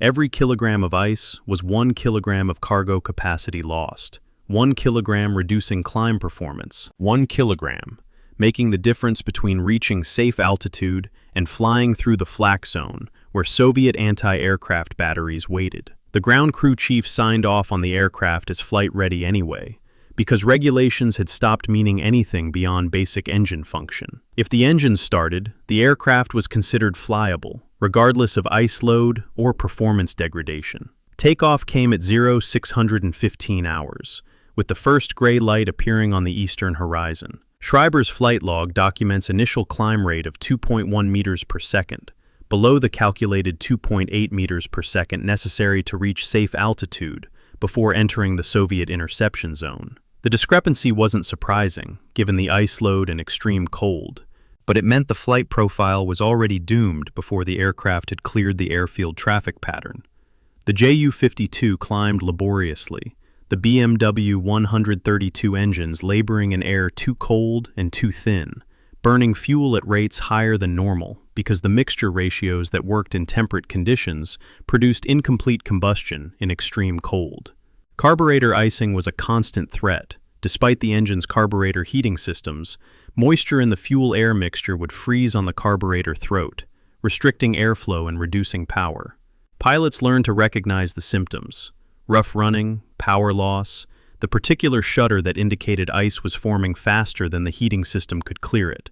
Schreiber's log contains a notation at 0647 hours. Carb heat max. Roughness persists. The engines were struggling, and the aircraft had barely begun its journey. By 0740 hours, the Ju-52 was over Soviet-controlled territory, still climbing toward the altitude that might keep it above the effective range of anti-aircraft fire. Soviet fighter reports from this engagement claim contact at 2,900 meters. Schreiber's altimeter reading, logged at 0743 hours, showed 3,150 meters. The discrepancy is almost certainly due to altimeter calibration error, caused by extreme cold affecting the aneroid mechanism. The mechanical barometer that measures altitude by air pressure becomes increasingly unreliable as temperatures drop below -20 Celsius. Both readings were probably wrong. The actual altitude was likely somewhere between them, in that deadly zone where the aircraft was high enough to strain its engines, but not high enough to escape ground fire. What's certain is that the Ju-52 was flying exactly where the mathematics had predicted it would be. Too low, too slow, too vulnerable. The physics of the situation deserve careful examination, because they reveal why the entire airlift was aerodynamically impossible from conception. The BMW 132T radial engine produced roughly 800 horsepower at sea level and standard temperature. At 3,800 meters altitude and -26 degrees Celsius, that same engine produced approximately 82.4% of rated power, a reduction of 17.6% due to thin air and cold-degraded combustion efficiency. Simultaneously, air density at that altitude and temperature increased aerodynamic drag by 11.3% compared to sea-level flight. The Ju-52's corrugated aluminum skin, a design feature that made it robust and easy to repair, created roughly 18% more parasitic drag than smooth skin would have in icing conditions, because ice adhered to the corrugations and created turbulent airflow. Combine reduced engine power with increased drag and add the weight penalty from ice accumulation, and you get an aircraft that physically cannot maintain altitude while carrying cargo. The math was absolute. Schreiber could no more fly above the flak zone than he could make water flow uphill. At 0803 hours, the Ju-52 was hit. Soviet anti-aircraft battery records from the 47th Guards Anti-Aircraft Regiment document firing 37 rounds of 85mm ammunition at a German transport aircraft, scoring 2 confirmed hits. The crash site was located by Soviet recovery teams later that day, and their inventory provides the mission's final bitter irony: 1,740 kilograms of 7.92mm ammunition, intact and undamaged. 0 food, 0 medical supplies. The cargo manifest had specified ammunition because ammunition was what 6th Army had requested most urgently, but ammunition was useless to men who were starving, who needed calories more than cartridges. Schreiber and his crew had died delivering bullets to soldiers who were too weak from malnutrition to carry rifles effectively. The cargo survived the crash intact because ammunition doesn't break on impact the way human bodies do. Soviet forces recovered it, likely used it in their own weapons, completing a cycle of waste that epitomized the airlift's fundamental dysfunction. What haunts me about this flight, and about the hundreds like it that ended similarly, is the gap between technical knowledge and operational reality. The Luftwaffe possessed comprehensive performance data on the Ju-52's cold weather limitations. They had wind tunnel test results, engine performance curves, detailed specifications on how power output degraded with temperature and altitude. This information existed in Erhard Milch's office at the Reich Aviation Ministry, filed in technical reports that were never requested by the officers planning the airlift. Hermann Göring promised 500 tons daily delivery, without consulting the engineers who could have told him it was impossible. And so pilots like Schreiber flew missions they knew violated their aircraft's performance envelope, calculating in real time that they couldn't reach safe altitude, flying anyway, because orders were orders, and 300,000 men were starving. It was a kind of institutional insanity, a system that collected data brilliantly, but couldn't integrate that data into decision-making, that treated technical limitations as obstacles to be overcome through will, rather than as physical constraints that no amount of determination could change. The actual deliverable payload of a Ju-52 at Stalingrad altitudes and temperatures was 847 kilograms, less than half its 2,000 kilogram maximum payload at sea level. This wasn't a minor performance degradation. This was a 57.65% reduction in capacity that no logistics plan had accounted for. Every tonnage calculation, every airlift promise, every supply projection was based on sea-level performance numbers that had no relationship to the actual conditions the aircraft would encounter. If Schreiber had jettisoned half his ammunition at 3,000 meters, he might have climbed to safe altitude, might have survived. But then, he'd have delivered 870 kilograms instead of 0, and the mission would have been considered a failure for not delivering the full load. The operational culture that measured success by cargo delivered rather than by aircraft survival created perverse incentives where pilots flew doomed missions rather than successful partial deliveries. Schreiber chose to maintain full load and accept the altitude penalty. The choice killed him and his crew, and it delivered nothing, and it was the choice the system demanded he make. In the archive of post-war aviation safety analysis, there's a Luftwaffe technical study from 1947 examining why the Stalingrad airlift failed. The study includes performance charts showing exactly what I've described: the intersection of altitude requirements, temperature limitations, and payload capacity that made the mission impossible. These charts existed in 1942. They were based on data collected in 1941. The information was available before the first transport aircraft took off for Stalingrad, but it was filed as technical documentation, not distributed as operational intelligence, treated as engineering trivia rather than strategic reality. And so Oberleutnant Heinrich Schreiber wrote "nicht erreichbar" in his flight log, and then crossed it out and flew anyway, because the alternative was admitting that physics had imposed limitations that ideology refused to accept. His Ju-52 impacted frozen steppe at approximately 350 kilometers per hour, killing all aboard instantly. The ammunition he'd died delivering sat in the wreckage, waiting for Soviet recovery teams, useless and intact. The mathematics had been correct from the beginning. The mathematics were always correct. They just couldn't change anything. Chapter 8. The Cipher Clerk's Secret. The 21st of November, 1942, 14:30 hours, and Senior Sergeant Yevgenia Voronina was reading the future.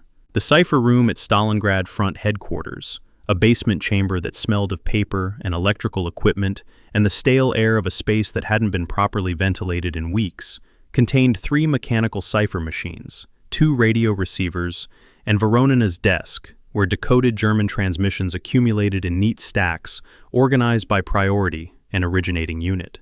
The intercept she was examining had been received at 11:47 hours that morning, a radio transmission from OKH to 6th Army Headquarters that her team had decrypted in 2.5 hours.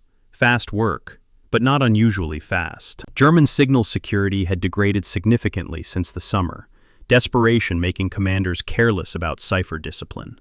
The decoded text read, Führer befiehlt, halten bis. Führer orders, hold until. The transmission had been cut off mid-sentence, probably by atmospheric interference, but Voronina had seen enough. She underlined the verb halten, hold, and wrote in the margin in her careful Cyrillic script, predkazano, predicted. The full order wouldn't arrive from German command until the following day, but Soviet intelligence had already known what it would say, because Hitler had become algorithmically predictable. When I first encountered NKVD intercept logs from the Stalingrad period, I expected them to reveal dramatic intelligence coups, moments where decoded messages provided unexpected insights that changed Soviet strategy. What I found instead was something more methodical, and perhaps more damning to the German war effort. A pattern analysis system that had learned to predict Hitler's orders before Hitler issued them. Soviet cryptanalysts weren't just reading German communications, they were anticipating them, using statistical analysis of previous encirclement situations to forecast with remarkable accuracy how German high command would respond to the Stalingrad pocket.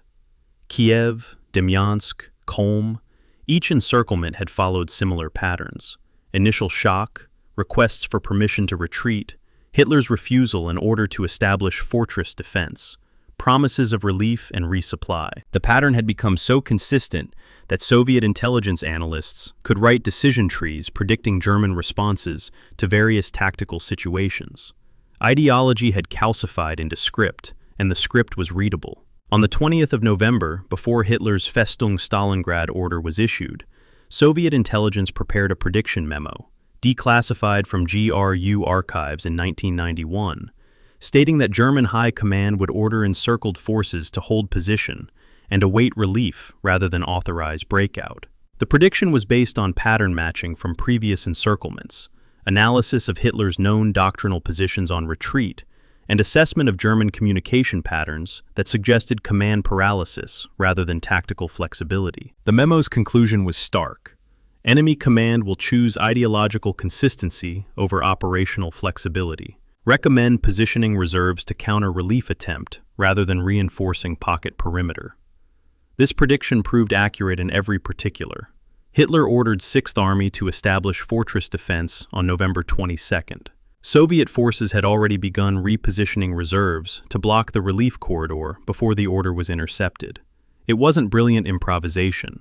It was responding to an enemy who'd become so rigid that his decisions could be predicted days in advance. The mechanics of German cipher compromise reveal a cascade of security failures driven by material desperation. The Enigma machine, Nazi Germany's supposedly unbreakable cipher system, relied on daily rotor settings distributed to units via secure courier. In normal circumstances, each day received new settings, creating constantly shifting encryption that was extremely difficult to break. But Stalingrad wasn't normal circumstances. Units cut off from regular courier distribution began reusing previous day's settings out of necessity, sometimes cycling through a week's worth of old settings and then starting over. Voronina's decryption logs show the exact date when Soviet cryptanalysts detected this pattern, December 4, 1942, when an intercepted transmission used rotor settings identical to a transmission from November 27th.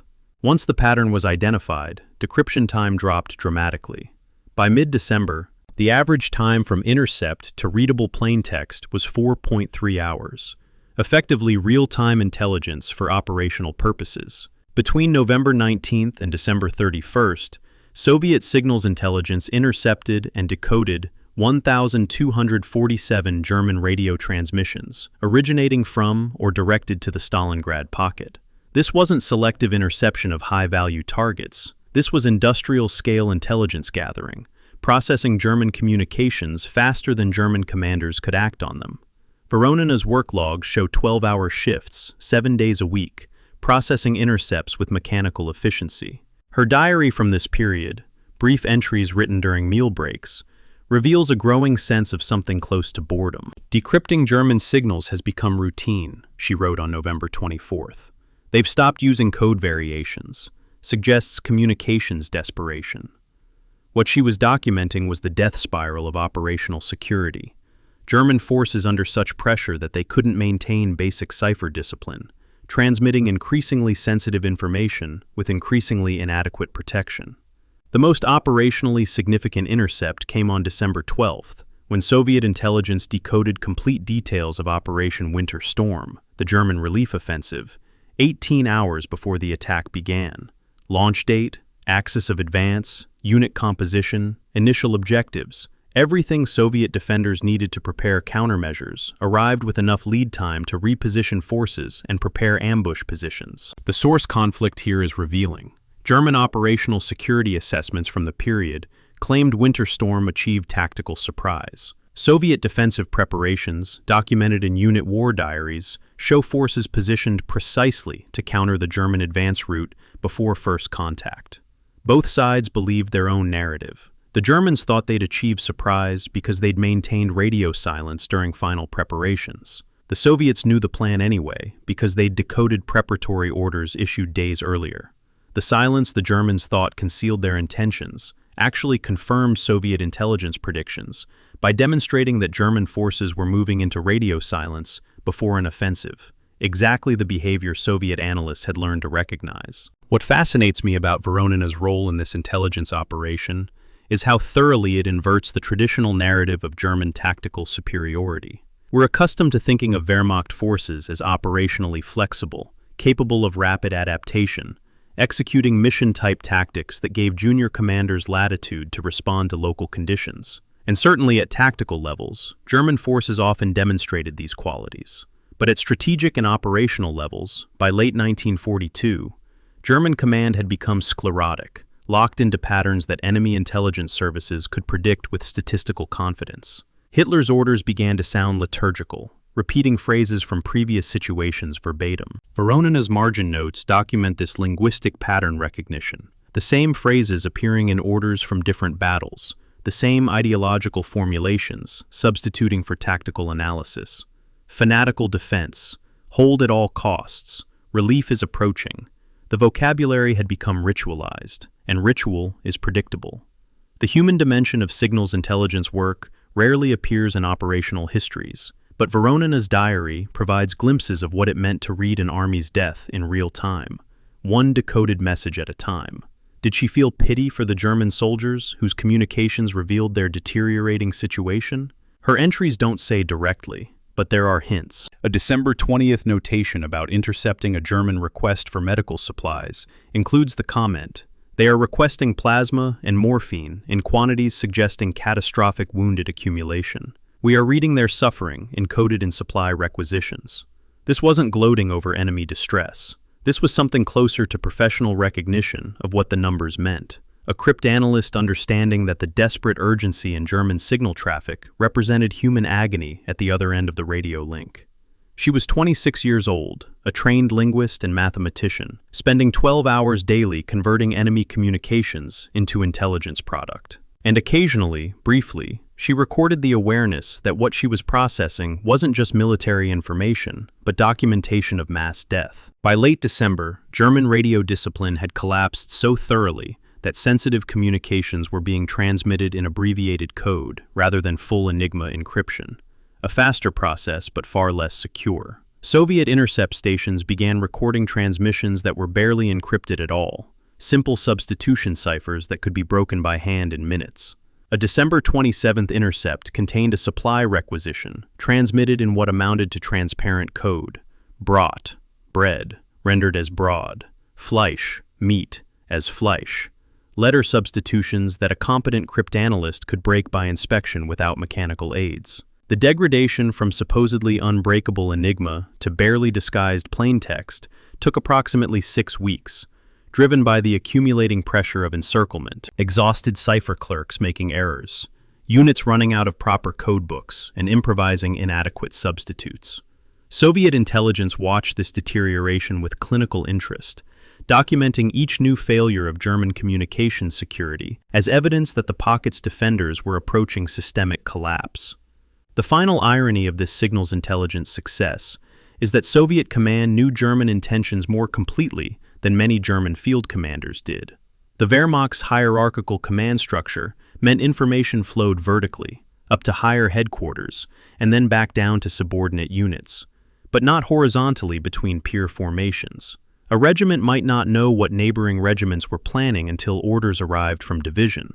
But Soviet intelligence, reading the radio traffic from all levels simultaneously, could construct a comprehensive picture of German operational planning that no single German commander possessed. Voronina's intercept logs from early January 1943 show transmissions documenting German confusion about which units held which positions, requests for information that suggest command had lost accurate situational awareness. Meanwhile, Soviet intelligence was maintaining detailed maps of German positions, updated in near real time from intercepted communications. The besiegers knew the besieged better than the besieged knew themselves, because signals intelligence had created a kind of panopticon, where everything German forces said to each other was simultaneously being read in Soviet cipher rooms. I find myself wondering whether Voronina understood the full significance of what she was doing, whether she recognized that her work represented a fundamental shift in how wars could be fought. The Stalingrad signals intelligence operation demonstrated that communication security was no longer a technical problem, but a strategic vulnerability, that an enemy's predictability was as exploitable as any tactical weakness.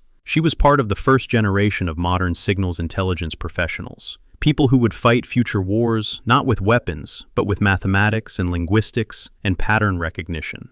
Her contribution to the Stalingrad victory was as significant as any frontline combat action, yet it's almost entirely absent from popular histories of the battle. After the war, she worked as a linguistics professor in Leningrad, rarely speaking about her military service. The diary was donated to archives after her death in 1983.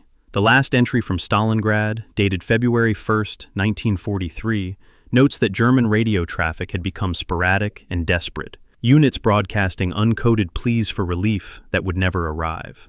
"We are no longer decoding secrets," she wrote. "We are witnessing the end." The mathematics of pattern prediction had won its private war, one decoded transmission at a time. Chapter 9. The Bread Diary. The 3rd of December, 1942, and Private Hans Volk was recording measurements with obsessive precision. His diary, a small leather-bound book that fit in a tunic pocket, lay open on his lap while he sat in a frozen trench that smelled of unwashed men and old smoke. The handwriting was still neat, each letter formed carefully despite the cold that made his fingers clumsy. 300 Gramm Brot heute, Buchweizen mit etwas Fett, nicht schlecht. 300 grams bread today, buckwheat with some fat, not bad. The entry's mundane quality, its careful accounting of a ration that was already below subsistence level, reveals something about how the mind deals with starvation's onset. By focusing on exact measurements, by recording each gram as if precision mattered, Volk created the illusion of control over a situation that was spiraling beyond any individual's ability to manage. He was 44 years old, a metal worker from Dusseldorf before conscription, serving with the 44th Infantry Division. The diary would survive him by 13 years, recovered from Soviet archives in 1956, its pages bearing witness to how hunger destroys not just the body, but the cognitive architecture that makes a person capable of surviving. The progression of Volk's entries over the next 2 months provides a timeline of physiological collapse more precise than any medical study could have documented. His December 8th entry describes in careful detail a recipe for stretching the bread ration, soaking it in melted snow to create the illusion of greater volume, eating it slowly to make the sensation of fullness last longer. The prose remains grammatically perfect, complex sentences explaining the technique as if writing instructions for a cookbook. Man nehme das Brot und schneide es in dünne Scheiben, dann weiche man diese in geschmolzenem Schnee ein. One takes the bread and cuts it into thin slices. Then one soaks these in melted snow. The formal construction, the impersonal pronoun man instead of I, the methodical explanation, all of this suggests a mind still functioning at high cognitive levels, still capable of abstraction and instruction. Within 6 weeks, that capability would be gone. Sentences fragmenting, grammar collapsing, the diary's later entries barely coherent, as malnutrition damaged the neural structures that govern language production. Christmas Eve brought a temporary reprieve that only made the subsequent deterioration more obvious. Volk's December 24th entry describes receiving a festival ration, 400 grams of bread, the first increase in weeks. His description of eating it contains a level of sensory detail that verges on the painful to read. The texture of the crust, the way the interior still held slight moisture, the sensation of chewing something that offered actual resistance rather than disintegrating immediately into paste. He consumed the entire ration in 7 minutes. He timed it, recording the exact duration, and then experienced immediate regret. "Too fast," he wrote. "Should have saved half for tomorrow. Cannot think clearly when eating. The hunger takes over." That loss of executive function, the inability to delay gratification even when rational planning demanded it, was an early symptom of what starvation does to cognition. The brain, desperately short of glucose, begins prioritizing immediate caloric intake over future planning, a survival mechanism that backfires when food scarcity is sustained rather than temporary. By early January, the diary's tone had shifted from careful documentation to something darker. The January 2nd entry describes watching a comrade die mid-sentence, not from wounds, but from simply stopping. He was talking about his wife, Wolk wrote, describing her face, and then he paused, and we waited for him to continue, and he never did, just stopped. The body remained sitting upright for perhaps 20 seconds before falling sideways. The medical term for what Wolk was describing is cardiac arrest from prolonged malnutrition, the heart muscle, depleted of protein and glucose, simply ceasing to beat. German medical reports from the pocket document this phenomenon with clinical precision. Previously healthy soldiers experiencing sudden cardiac death without apparent cause, the only commonality being severe caloric restriction over multiple weeks. Volk didn't have the medical vocabulary to explain what he'd witnessed, but his untrained observation, just stopped, was more accurate than the euphemistic heart failure that appeared on official death records. The source conflict in medical documentation from this period reveals how thoroughly official records diverged from lived experience. Wehrmacht regulations specified that death from starvation be recorded as cardiac arrest or general debility, never explicitly as malnutrition, to avoid creating documentation that could be used for propaganda purposes. So medical officers wrote Herzversagen, heart failure, in death registers, while their private correspondence described watching men die from hunger. Volk's diary provides the uncensored version, the observations of someone without medical training or bureaucratic constraints, describing what he saw without the mediating filter of official language. His accounts often contradict official medical reports, but in ways that make his version more credible precisely because of its unpolished directness. Official reports claimed death rates from general debility remained stable through January. Volk's entries describe bodies accumulating in trenches, sometimes 3 or 4 deaths daily in his immediate section, far exceeding any official statistics. The January 15th entry stands out for its graphic detail, describing his unit slaughtering a horse and the immediate violence that erupted over its distribution. German forces in the pocket maintained roughly 19,000 horses through November, animals used for transport and artillery traction. As rations failed and starvation intensified, these horses became mobile food reserves, slaughtered systematically as both transport capacity and human endurance failed. Wolk describes watching men fight over the liver and heart, organs with highest caloric density, with an intensity that suggests desperation beyond rational control. His allocation was 140 grams of horse meat, which he notes was the first protein he'd consumed in 9 days.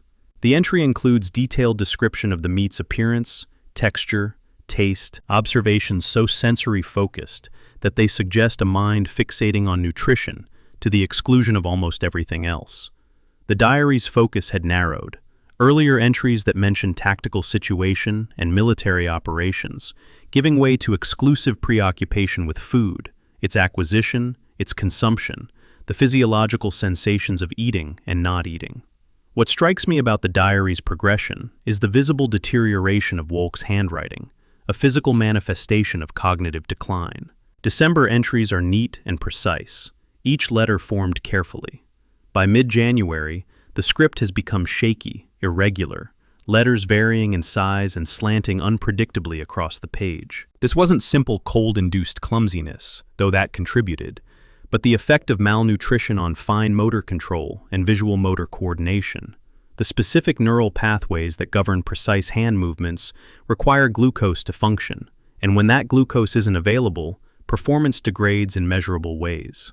Volk's handwriting became a kind of biometric sensor, documenting his body's breakdown, the visible evidence of systems failing in cascade. The tremor in his letters, the way sentences begin horizontally and then drift downward across the page, the progressive simplification of vocabulary and syntax, all of this maps onto the known timeline of starvation's neurological effects. The January 26th entry would be his last coherent writing. The text reads, Kalt, Brot 9, kann nicht schreiben, cold, no bread, cannot write. The sentences have fragmented into telegraphic minimalism, articles and conjunctions stripped away, only essential content remaining. The handwriting slopes sharply downward, suggesting he was writing while lying on his side, or while so weak he couldn't maintain upright posture. There are later scratches in the diary, marks that might be attempts at letters, but nothing readable, nothing that suggests organized thought capable of translating into written language. German casualty records indicate Hans Volk died on January 31, 1943. Cause of death listed as general debility, which was bureaucratic code for starvation. He was found in a dugout with 2 other bodies, the diary still in his tunic pocket. The final pages blank, except for those indecipherable scratches that might have been attempts to document an experience that had moved beyond language's capacity to capture. The physiological timeline of starvation in extreme cold follows a brutal arithmetic that Volk's diary documents with accidental precision. Daily caloric intake in the pocket dropped from approximately 2,100 kilocalories in November to 1,200 in December to 700 in January. Exactly 37% of the 1,900 kilocalorie minimum required for basal metabolic function at -20-degree ambient temperature. The body responds to this deficit through a predictable cascade: glycogen depletion within the first 24 to 48 hours, fat metabolism beginning day 3 and continuing through roughly day 14, protein catabolism starting around day 15 as the body begins consuming its own muscle tissue for energy. By day 25, cardiac muscle degradation becomes irreversible, the heart literally digesting itself to keep other organs functioning. Men conducting combat operations, moving, fighting, enduring constant stress, burn between 3,000 and 3,500 kilocalories daily in sub-zero conditions. Providing only 700 calories to a body consuming 3,500 creates a metabolic deficit of 2,800 kilocalories per day, a gap that the body fills by catabolizing approximately 400 grams of tissue daily. Do the mathematics. At 400 grams per day, a 70-kilogram man loses 14 kilograms in 35 days, 20% of body weight, the threshold where major organ systems begin experiencing irreversible damage. German Army regulations, Heeresdienstvorschrift 86/6, troop provisioning and winter operations, specified 3,000 kilocalorie daily rations for soldiers in hostile winter territory. The regulation existed in every field manual, was taught at every logistics officer school, represented institutional knowledge about what human bodies required to function in extreme cold. Volk was eating 700 calories, while regulations specified 3,000, a gap of 2,300 kilocalories between doctrinal requirement and actual provision. The regulations and the reality inhabited the same war, the same army, the same administrative system, yet they'd stopped corresponding in any meaningful way. Official paperwork maintained the fiction of adequate provisioning, while men like Volk measured their disintegration in grams of bread, watching their bodies consume themselves, documenting the process in diaries that became medical case studies recorded by untrained observers. His final entry, "Cannot write," was accurate assessment. The neurological capacity for translating thought into written language had degraded beyond function. What he couldn't document was that thinking itself was failing, consciousness narrowing to immediate physical sensation, the elaborate cognitive architecture that makes humans capable of symbolic communication collapsing into something more primitive. The diary records its own obsolescence, language failing before life did, the tool becoming useless before the hand that held it stopped moving. Hans Volk survived his final entry by 5 days, time he spent in a state his comrades described as semi-conscious, present but not really present, technically alive in ways that barely qualified as living. The measurements he'd recorded so obsessively, 300 grams, 200 grams, 100 grams, had traced a descending line that ended exactly where arithmetic predicted: 0. Chapter 10. The Morphine Map. The 18th of December, 1942, and Dr. Ottmar Kohler was requisitioning death. The pharmaceutical request form lay before him on a table made from ammunition crates, illuminated by a kerosene lamp that gave everything a yellowish cast and made the basement aid station smell of burning oil mixed with the sharper odor of disinfectant and unwashed bodies. His signature occupied the bottom of the form, precise, legible, the penmanship of a man trained in medical documentation, where clarity could mean the difference between proper treatment and fatal error. The requested items, listed in order of priority: Morphin, 20.000 Ampullen; Morphin, zusätzlich 15.000; Verbandsstoffe. Morphine, 20,000 ampules; morphine, additional 15,000. Bandages. No antibiotics, no plasma, no surgical instruments, just morphine and gauze. The materials necessary not for healing, but for managing the process of dying with some measure of dignity. Someone had stamped the form "dringend," urgent, 3 times in red ink, as if repetition could somehow convey the desperation that couldn't be captured in the bureaucratic language of medical supply requisitions. Kohler knew what he was really requesting: the pharmaceutical capacity to provide 35,000 doses of terminal comfort to men he couldn't save, standardizing death the way a production manager might standardize assembly line output. When I first encountered 6th Army medical records in the Bundesarchiv, I expected to find evidence of heroic improvisation, doctors performing surgery under impossible conditions, saving lives against overwhelming odds. What I found instead was something more disturbing: systematic documentation of the transition from curative to palliative medicine, the moment when the medical establishment stopped trying to save patients and began managing their deaths. Kohler's pharmaceutical requisitions tell this story with brutal clarity. Through November, orders include sulfa drugs, plasma, surgical supplies, the tools of aggressive intervention. By mid-December, the requests shift almost entirely to morphine, requests measured in tens of thousands of doses, quantities that make sense only if you understand they're not for pain management, but for terminal sedation. The archive preserves Kohler's internal conflict about this transition through his private diary entries, where he describes the ethical collapse of watching medicine become mortuary science, of performing triage where the primary decision was whether to sedate someone so they'd die quietly or let them experience the full horror of their bodies shut down. The medical situation in the pocket by early December was already catastrophic in ways that military histories often gloss over. The main aid station, a series of basement rooms in partially destroyed buildings, logged 847 wounded on December 10th. Kohler's daily report notes that 12 surgical operations were performed. 12, out of nearly 850 men requiring intervention. The gap between need and capacity was so vast that surgery had become almost random, a lottery where the handful of patients who could be treated were selected more by happenstance than by triage protocol. Cannot operate without anesthetic, Kohler wrote in his log. Cannot evacuate without aircraft. The wounded were trapped in a logistical impossibility. Too numerous to treat, too difficult to evacuate, sustained in a liminal state between injury and death, while medical staff watched them deteriorate and possessed neither the tools to heal them nor the capacity to transport them to facilities that could.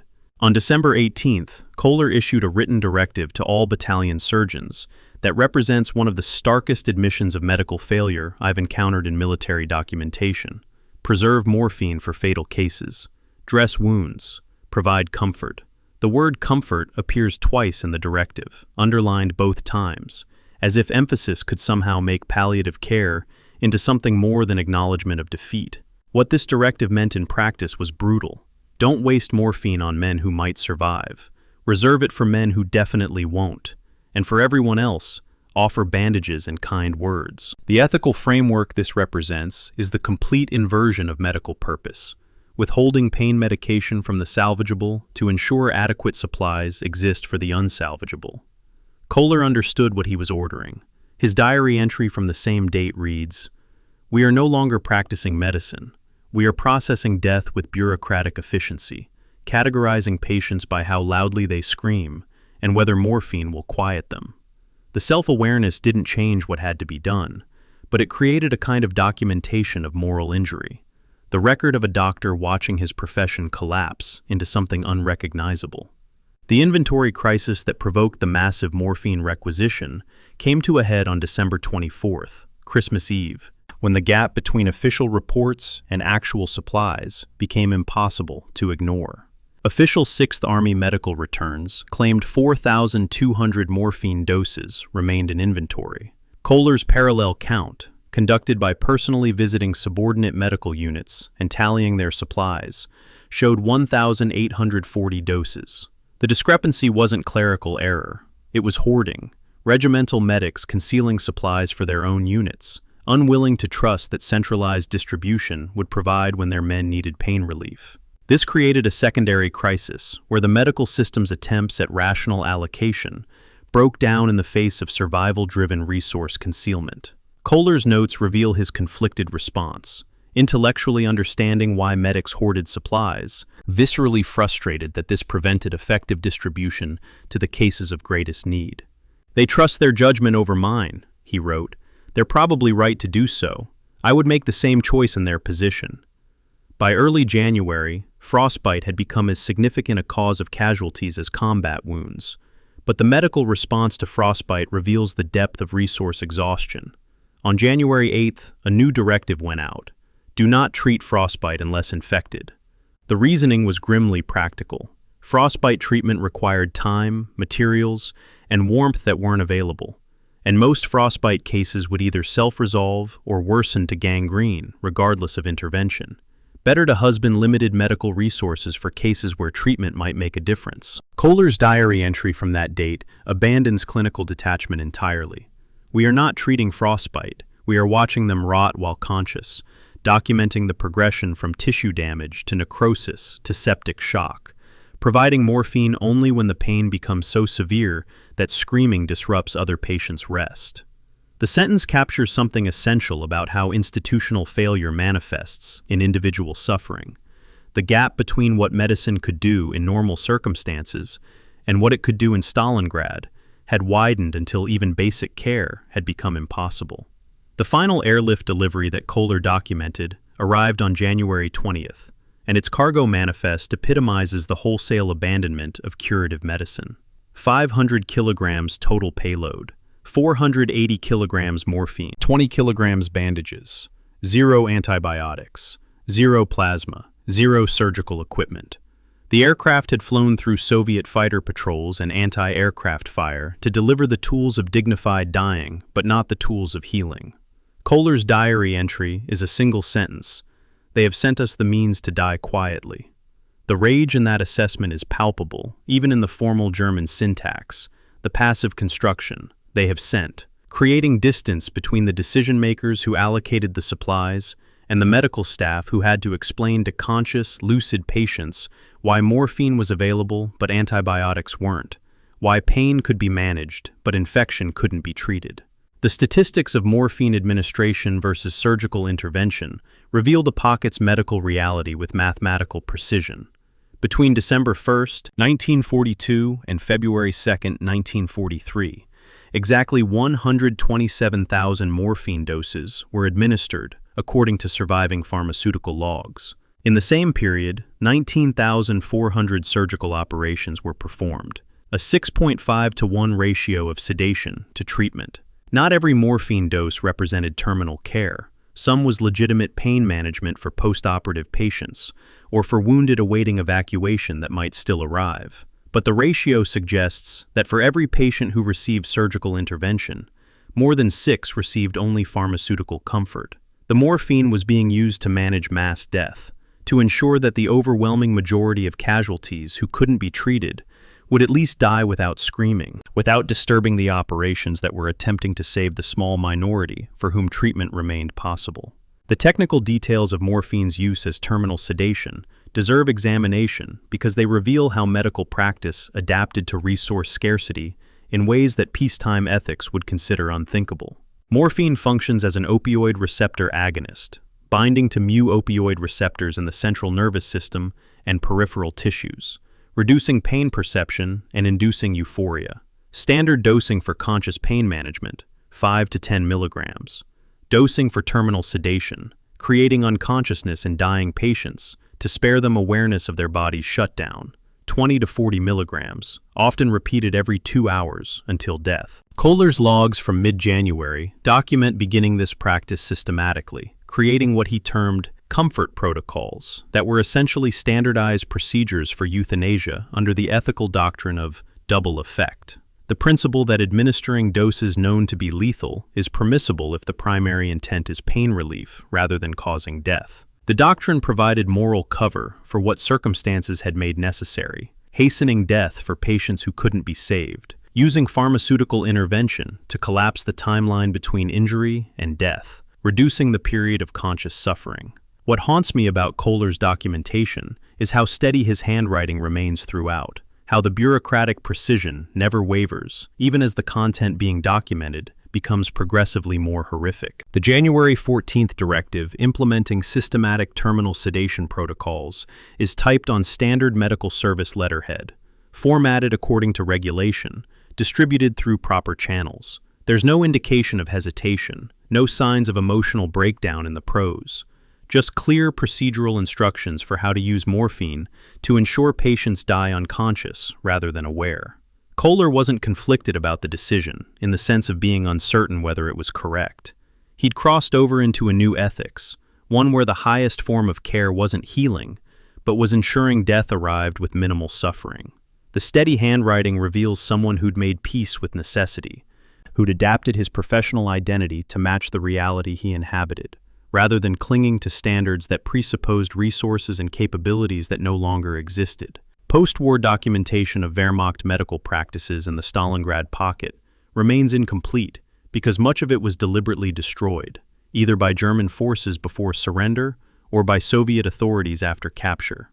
What survives suggests that Kohler's practices weren't unique, but were replicated across the pocket's medical facilities, each doctor arriving independently at similar conclusions about how to manage mass casualties with inadequate supplies. The ethical questions this raises, about how much suffering justifies hastening death, about whether doctors exceeded their authority in making these decisions, about what medical practice becomes when healing is impossible, didn't receive serious examination until decades after the war. Kohler testified in several post-war historical interviews, but rarely discussed the morphine protocols directly, deflecting questions about terminal sedation toward discussions of supply shortages and evacuation failures. When pressed in a 1968 interview, he stated simply, "We did what was necessary to prevent unnecessary suffering. I will not apologize for that." The moral certainty in that statement reflects a man who'd confronted an impossible situation and made choices he could live with, even if those choices violated every principle he'd been trained to uphold. The morphine map he'd created, the pharmaceutical infrastructure of managed death, had served its purpose. 127,000 doses administered, tens of thousands of deaths made quieter, if not less tragic, and a doctor's handwriting that remained steady through it all, documenting horror with bureaucratic precision, because precision was all that remained when healing had become impossible. Chapter 11. The Relief That Stopped. The 23rd of December, 1942, 1640 hours, and Oberst Friedrich von Mellenthin was calculating distances he already knew couldn't be crossed. The operations room at Army Group Dawn headquarters, General Feldmarschall Erich von Manstein's command post, smelled of cigarette smoke and the particular damp coldness that comes from buildings inadequately heated against Russian winter. Von Mellenthin stood over a map table where colored pins and penciled lines traced the progress of Operation Winter Storm, the relief offensive intended to break through to the Stalingrad pocket. The radio log lay beside the map, the latest entries still wet with fresh ink. General Oberst Hermann Hoth's report, transcribed at 1640 hours. Distance to Stalingrad, 48 kilometers. Soviet reserves identified. 5th Guards Mechanized Corps, 2nd Tank Corps. Assessment, penetration possible, withdrawal unlikely. Recommend? Below this typed transcript, Manstein's handwritten response filled the margin in his distinctive slanted script. Halt. Keine andere Wahl. Halt. No other choice. The ink had bled slightly into the paper, from moisture, from Manstein's hand. It's impossible to say, creating a small, dark stain around the word halt that makes it look like the letters are sinking into the page. The relief offensive had begun 4 days earlier, with remarkable success that would ultimately make its failure more bitter, because it proved the operation was technically feasible, even as strategic reality made it impossible. 6th Panzer Division advanced 45 kilometers in the first 24 hours, encountering lighter resistance than intelligence projections had suggested, moving fast enough that some staff officers allowed themselves cautious optimism that the corridor to Stalingrad might actually be achievable. Von Mellenthin's operational log from December 19th shows his careful tracking of advance rates, fuel consumption, casualty figures, the kind of detailed staff work that separates professional military operations from chaos. What those calculations revealed by December 21st was both encouraging and damning.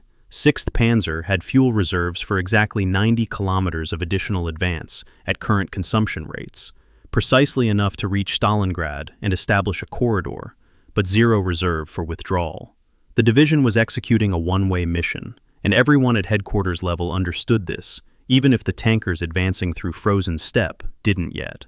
December 22nd brought the intelligence assessment that transformed operational possibility into strategic impossibility. Luftwaffe aerial reconnaissance photographed Soviet armor, concentrating on the flanks of the German advance, not blocking the forward route, but positioning on the shoulders, creating a salient that 6th Panzer could advance into but couldn't hold. There's a source conflict here that reveals the fundamental disagreement between air and ground intelligence interpretation. Luftwaffe analysis characterized the Soviet positioning as weak defenses ahead, opportunity for rapid advance. Army intelligence assessment read the same photographs and concluded, deliberate gap to create salient we cannot hold. Soviet forces positioned for encirclement. Both interpretations were based on identical evidence, but they projected different Soviet intentions. Luftwaffe saw tactical weakness. Army intelligence saw operational trap. Von Mellenthin's notes indicate he believed the Army assessment recognized that punching through to Stalingrad would create a narrow corridor immediately subject to Soviet interdiction, trapping the relief force alongside the forces it was attempting to rescue. Then, Hitler's order arrived on December 23rd, at 1400 hours, creating an impossible mathematics that made Manstein's subsequent halt order inevitable. 6th Army will break out southwest to meet relief force. The order assumed Paulus's forces had the mobility and supplies to conduct a fighting breakout across 48 kilometers of contested territory. Von Mellenthin's immediate calculation revealed the impossibility. 6th Army had fuel reserves for approximately 30 kilometers of mechanized movement. The relief force was 48 kilometers distant. The gap was 18 kilometers, not a huge distance in absolute terms, but an unbridgeable void when measured in available fuel and combat power. Neither force could reach the other. Continuing the relief offensive would drive 6th Panzer deep into a salient it couldn't extract from, eventually creating two pockets instead of one. Halting the offensive would abandon 300,000 men, but preserve the relief force for future operations. It was a trolley problem at theater strategic scale. Sacrifice one group to save another, with the added horror that the group being sacrificed vastly outnumbered the group being saved. The actual decision came at 1640 hours, after Manstein spent 2 hours in near complete silence, sitting at the map table, occasionally making notations that he immediately crossed out. Von Mellenthin's memoir describes this as the only time he saw Manstein visibly struggle with a command decision. The Feldmarschall, who prided himself on rational analysis, confronting a situation where every option led to catastrophe. The halt order, when it finally came, was phrased in the clinical language of operational necessity. 6th Panzer Division ordered to halt advance, consolidate positions, prepare for defensive operations against expected Soviet counterattack. No mention of Stalingrad. No acknowledgement that this order amounted to a death sentence for the pocket's defenders. Just tactical instructions, delivered in the emotionless prose of military staff work. Von Mellenthin later wrote, strategically correct, humanly impossible to defend. That contradiction between what made sense operationally and what was bearable morally would haunt everyone involved in the decision for the rest of their lives. The mathematics of the halt are worth examining in detail because they reveal how narrow the margin between success and failure actually was. 6th Panzer Division had advanced exactly 48 kilometers in 4 days, December 19th through 23rd, achieving an average rate of 12 kilometers per day. Von Mellenthin's projections had calculated 12 kilometers per day as the sustainable advance rate given fuel availability, enemy resistance, and winter conditions. The division had performed exactly as predicted, meeting every operational benchmark, executing the relief mission with the competence and effectiveness that German armor operations were famous for. They stopped not because they failed, but because success met its own limitations. They'd reached the maximum penetration depth that logistics and strategic position would support, achieving precisely what the plan said they could achieve, while discovering that what the plan allowed wasn't enough. It was a perfect execution of an impossible mission, professional competence revealing rather than resolving strategic bankruptcy. The fuel calculations deserve particular attention because they crystallize why continuation was impossible. A Panzer IV, the backbone of 6th Panzer Division's armored strength, consumed approximately 280 liters of fuel per 100 kilometers at combat speed, accounting for tactical maneuvering, frequent stops and starts, operating in freezing conditions that reduced fuel efficiency. At the Mishkova River position on December 23rd, the division's fuel reserves gave each operational panzer approximately 54.7 kilometers of remaining range. Continuing forward 48 kilometers to Stalingrad would leave 6.7 kilometers of fuel, enough to move into defensive positions, but not enough to maneuver during subsequent combat, certainly not enough to withdraw if Soviet forces interdicted the corridor. The panzers would arrive at Stalingrad and become stationary defensive positions, tanks transformed into pillboxes by fuel exhaustion. Von Mellenthin calculated this outcome on December 20th, 3 days before Manstein ordered the halt. Document in his operations log. Advance to Stalingrad achievable. Withdrawal from Stalingrad impossible without resupply. Resupply through contested corridor unlikely. He knew. They all knew. The mathematics had solved the equation before the order was issued. What fascinates me about von Mellenthin's notes from this period is how they document the collision between operational planning and strategic reality, the moment when tactical success revealed its own inadequacy. His December 20th entry reads, "We can reach them, we cannot save them." 7 words that encapsulate the entire tragedy of the relief offensive. Physical proximity didn't equal rescue capability. Getting to Stalingrad wasn't the same as breaking the encirclement, and Manstein's command had to choose between a gesture that would doom the relief force alongside 6th Army, or a pragmatic withdrawal that would preserve combat power while abandoning 300,000 men.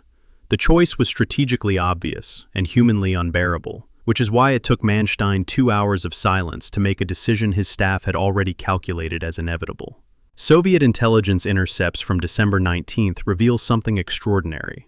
Soviet command knew Operation Winter Storm's terminal range before the offensive began.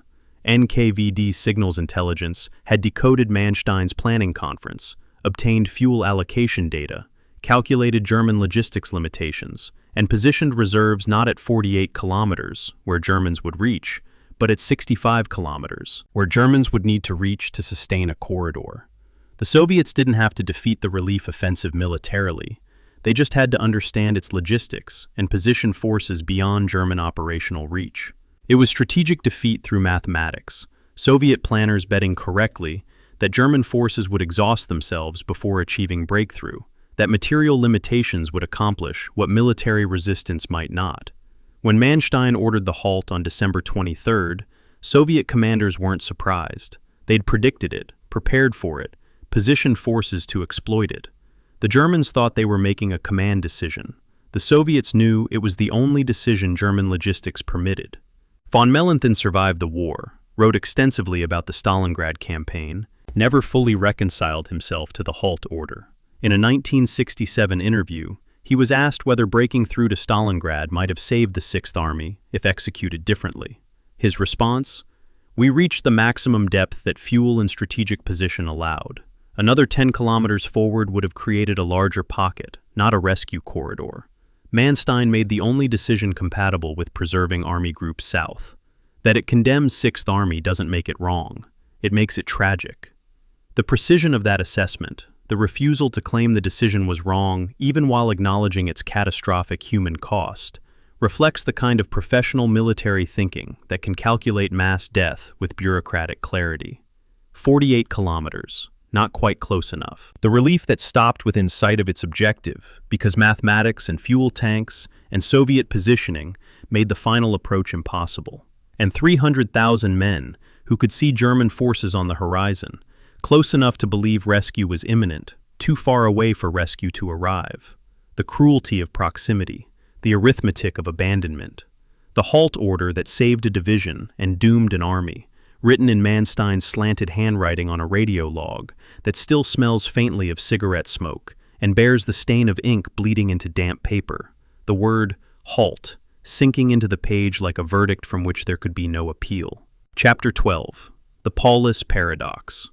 The 23rd of November, 1942, 22:15 hours, and General Feldmarschall Friedrich Paulus was rewriting the same message for the fourth time. The command bunker, 4 meters underground, reinforced with timber and concrete, lit by electric lamps that flickered when artillery impacted overhead, smelled of tobacco and unwashed uniforms, and the particular staleness of air that had been breathed and rebreathed by too many men in too small a space. The radio transmission draft lay before him on a metal desk, the page covered with crossouts and revisions, each version progressively more cautious than the last. First attempt.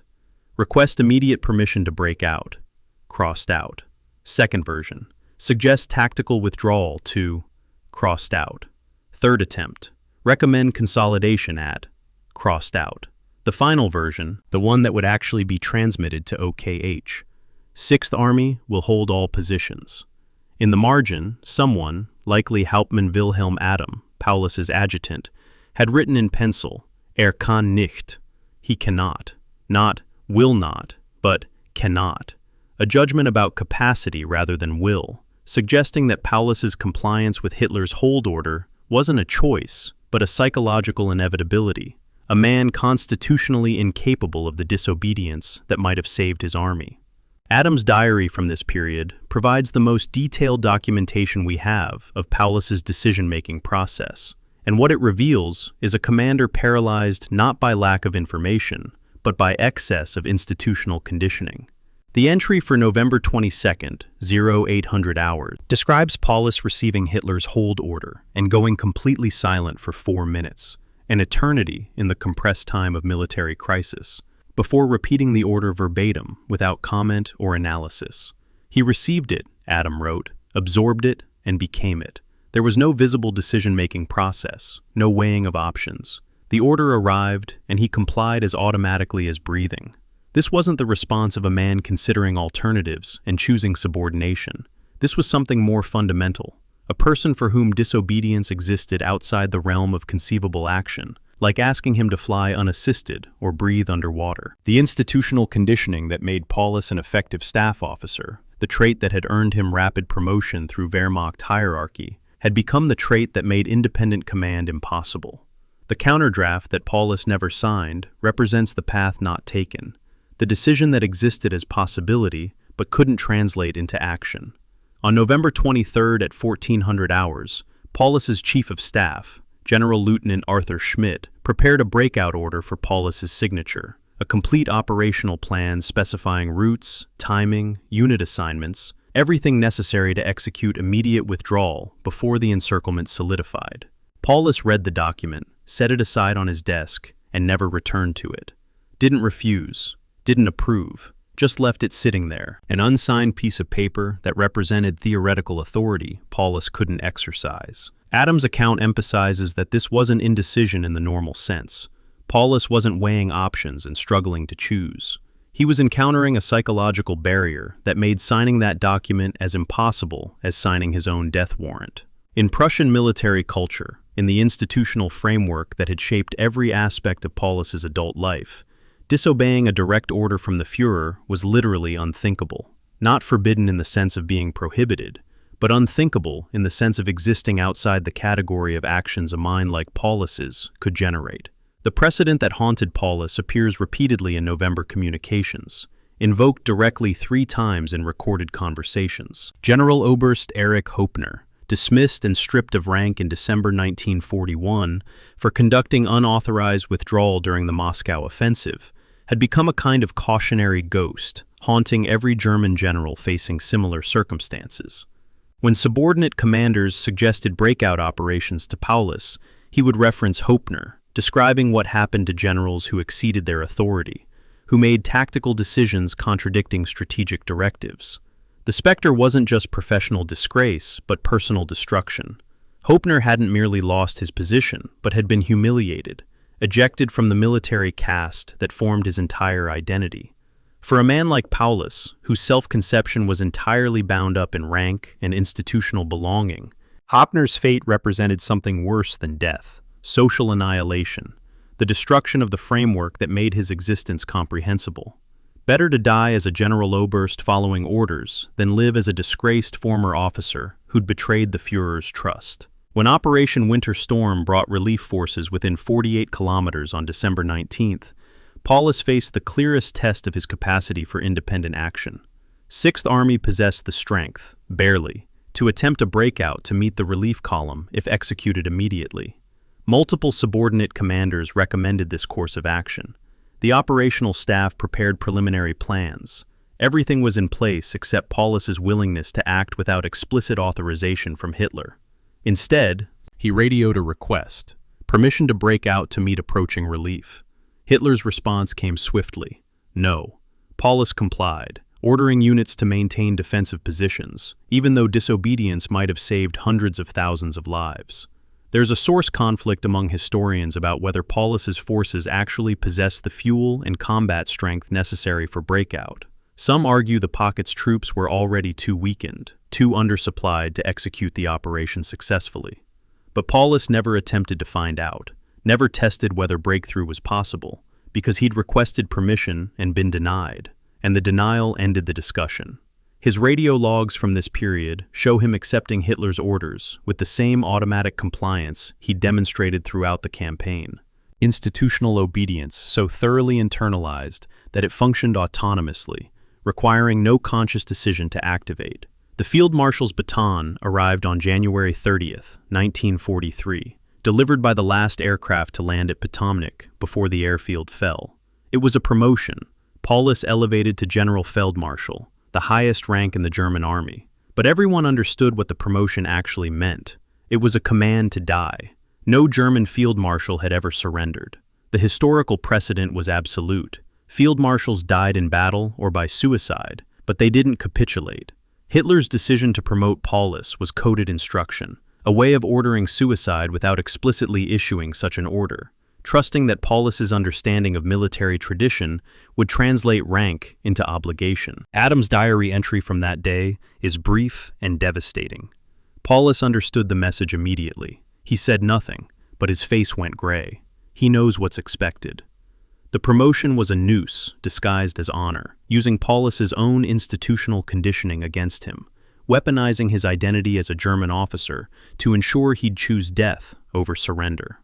Yet Paulus ultimately did surrender on February 2, 1943, becoming the first German field marshal to capitulate in the field.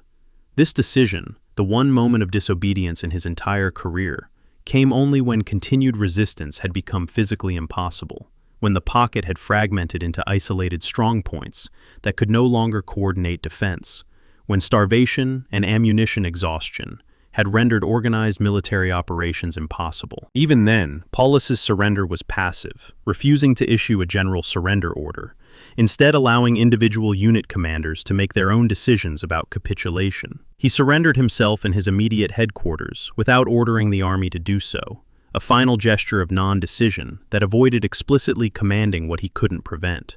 The psychological architecture that had made him incapable of ordering breakout in November made him equally incapable of ordering surrender in February, even when surrender had become inevitable. He couldn't order disobedience, even when obedience had ceased to be possible. The institutional framework that produced Paulus's paralysis was deeply embedded in German military culture, the product of decades of selection and socialization that prized obedience as the highest military virtue. Wehrmacht officers were trained from cadet school that mission-type tactics, Auftragstaktik, gave them latitude at tactical levels, but that strategic directives from higher command were absolute, admitting no interpretation or independent modification. This created a bifurcated command culture, where junior officers could show initiative in executing missions, while senior commanders became progressively more constrained by institutional expectations as they rose in rank. By the time Paulus reached army-level command, he'd been so thoroughly socialized into institutional obedience that independent strategic decision-making had become psychologically inaccessible, blocked not by external prohibition, but by internal incapacity. He'd been perfected by the system, made into an ideal institutional actor, and that perfection killed 300,000 men. What disturbs me most about Paulus's story isn't his weakness, if it can be called weakness, but how perfectly he fulfilled the role the institution had prepared him for. He wasn't a bad commander by Wehrmacht standards. He was, in many ways, exactly the kind of commander the system was designed to produce. Technically competent, professionally rigorous, institutionally loyal, psychologically incapable of independent strategic action that contradicted superior authority. The German army selected for Paulus's traits, promoted them, rewarded them, right up until those same traits encountered a situation where institutional loyalty required functional autonomy. Where following orders meant destroying the force, orders were meant to preserve. And Paulus couldn't adapt, couldn't access the capacity for disobedience that circumstances demanded, because his entire identity had been constructed around the impossibility of such adaptation. He was trapped not by Hitler's orders, but by his own psychology, by decades of conditioning that had made compliance automatic and disobedience unthinkable. German military law, specifically Heeresdienstvorschrift 300/1, Section 47b, gave commanders explicit authority to conduct tactical withdrawal under immediate threat of encirclement, without requiring permission from higher command. The regulation existed. Paulus had access to it. He could have legally justified breakout under existing military law, could have ordered withdrawal and defended the decision as falling within his command authority. He never invoked this regulation, never attempted to use it as legal cover for independent action, perhaps never even considered it as a relevant factor in his decision-making. The capacity for such bureaucratic navigation, for finding regulatory justification for desired action, requires a mindset that sees rules as tools rather than as absolute constraints. Paulus saw rules as constraints, orders as categorical imperatives, institutional hierarchy as an ontological framework that defined what actions were possible.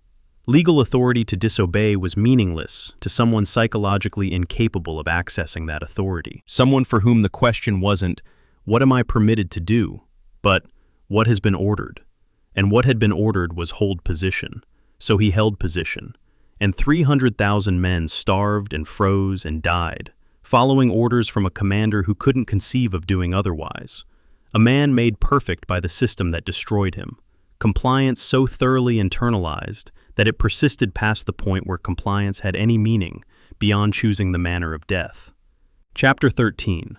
The T-34's Secrets. The 4th of December, 1942, and Hauptmann Dr. Ernst Vollmer was examining evidence that contradicted everything his engineering training had taught him about metallurgy.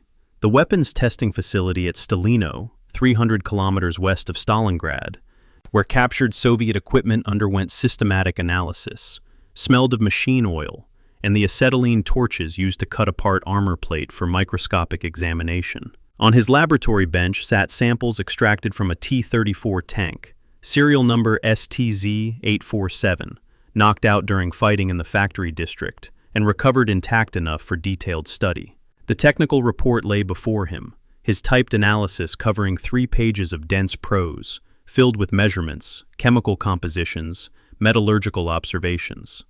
Hull welding, crude, inconsistent penetration, numerous slag inclusions. Armor quality, adequate. Combat effectiveness, superior to all German medium tanks currently fielded. That final sentence had been underlined in red pencil, with a handwritten note in the margin. Überprüfen, recheck. Someone at higher headquarters couldn't believe the conclusion, had demanded verification, presumably hoping the second analysis would produce different results. It didn't. Vollmer rechecked. The conclusion stood. Soviet tanks built with what German engineering standards classified as inferior metallurgy were outperforming German tanks built to exacting specifications, and nobody wanted to hear why. The ballistics testing on November 28th had produced results so unexpected that Vollmer initially suspected equipment malfunction.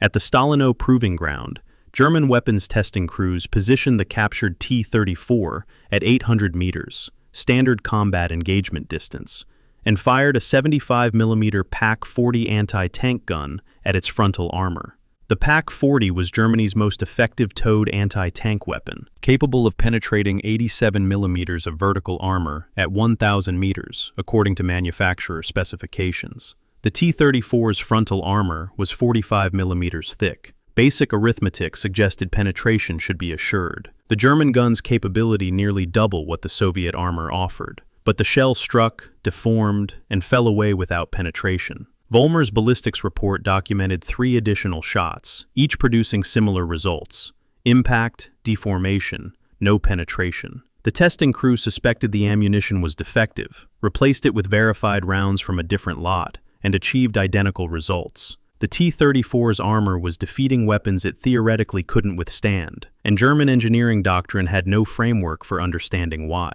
The metallurgical analysis revealed the paradox's first component. Soviet armor quality was objectively inferior by every conventional metric. Vollmer examined samples under microscope, finding carbon distribution that he described as unacceptable, grain structure showing inconsistency that suggested inadequate heat treatment, inclusions and impurities at levels that German specifications explicitly prohibited. His December 1st report stated bluntly, despite inferior metallurgy, effective thickness superior to German specification 30mm, rolled homogeneous armor. The careful phrasing reveals Vollmer's struggle to reconcile observation with theory. He couldn't deny what testing had demonstrated, but he also couldn't explain how crude metallurgy produced superior protection. The answer, when it finally became clear through systematic analysis, had nothing to do with material quality and everything to do with geometry. The T-34's sloped armor, 45mm set at 60 degrees from vertical, provided equivalent protection to 90mm of vertical plate through simple trigonometry. Effective thickness equals actual thickness divided by cosine of slope angle. The Soviets were achieving superior armor protection through geometry that compensated for inferior metallurgy, using mathematical principles German designers apparently hadn't fully appreciated. What strikes me as almost darkly comic about Vollmer's reports is how his technical expertise fought against his ideological assumptions, how the engineering data kept proving conclusions his training told him couldn't be correct. His December 5th analysis includes a passage where frustration breaks through professional prose. Soviet design philosophy appears to prioritize practical effectiveness over theoretical elegance. Their crude welding provides adequate structural integrity at significantly reduced production time. Their inferior armor composition, when shaped correctly, defeats weapons our calculations indicate should penetrate. They are achieving superior combat performance through methods that violate German engineering principles. The tone suggests a man discovering that his professional standards, the metrics by which he'd been trained to evaluate quality, were measuring the wrong things, that elegance and precision mattered less than practical battlefield effectiveness. Soviet tanks weren't better, despite their crudeness. They were better because of their crudeness, because crude meant fast to produce, simple to maintain, designed around what worked rather than what looked correct on paper. The production comparison data that Vollmer compiled in mid-December reveals the strategic implications of these design differences. Soviet tank plants were producing T-34s in an average of 3,700 man-hours per vehicle. German factories required 5,600 man-hours to produce a Panzer IV, roughly 50% more labor for a tank that Vollmer's testing showed was inferior in armor protection and mobility. The production differential wasn't marginal. It was the difference between industrial systems optimized for different outcomes.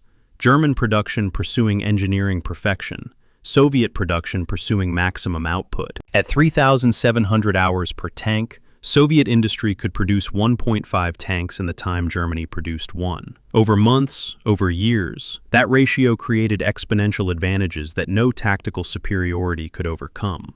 Vollmer noted this in his report with what reads like barely suppressed anger. They are defeating us with inferior quality, at superior scale. We build better individual tanks. They build more tanks, faster. The mathematics favor quantity over quality, when quality differential is marginal.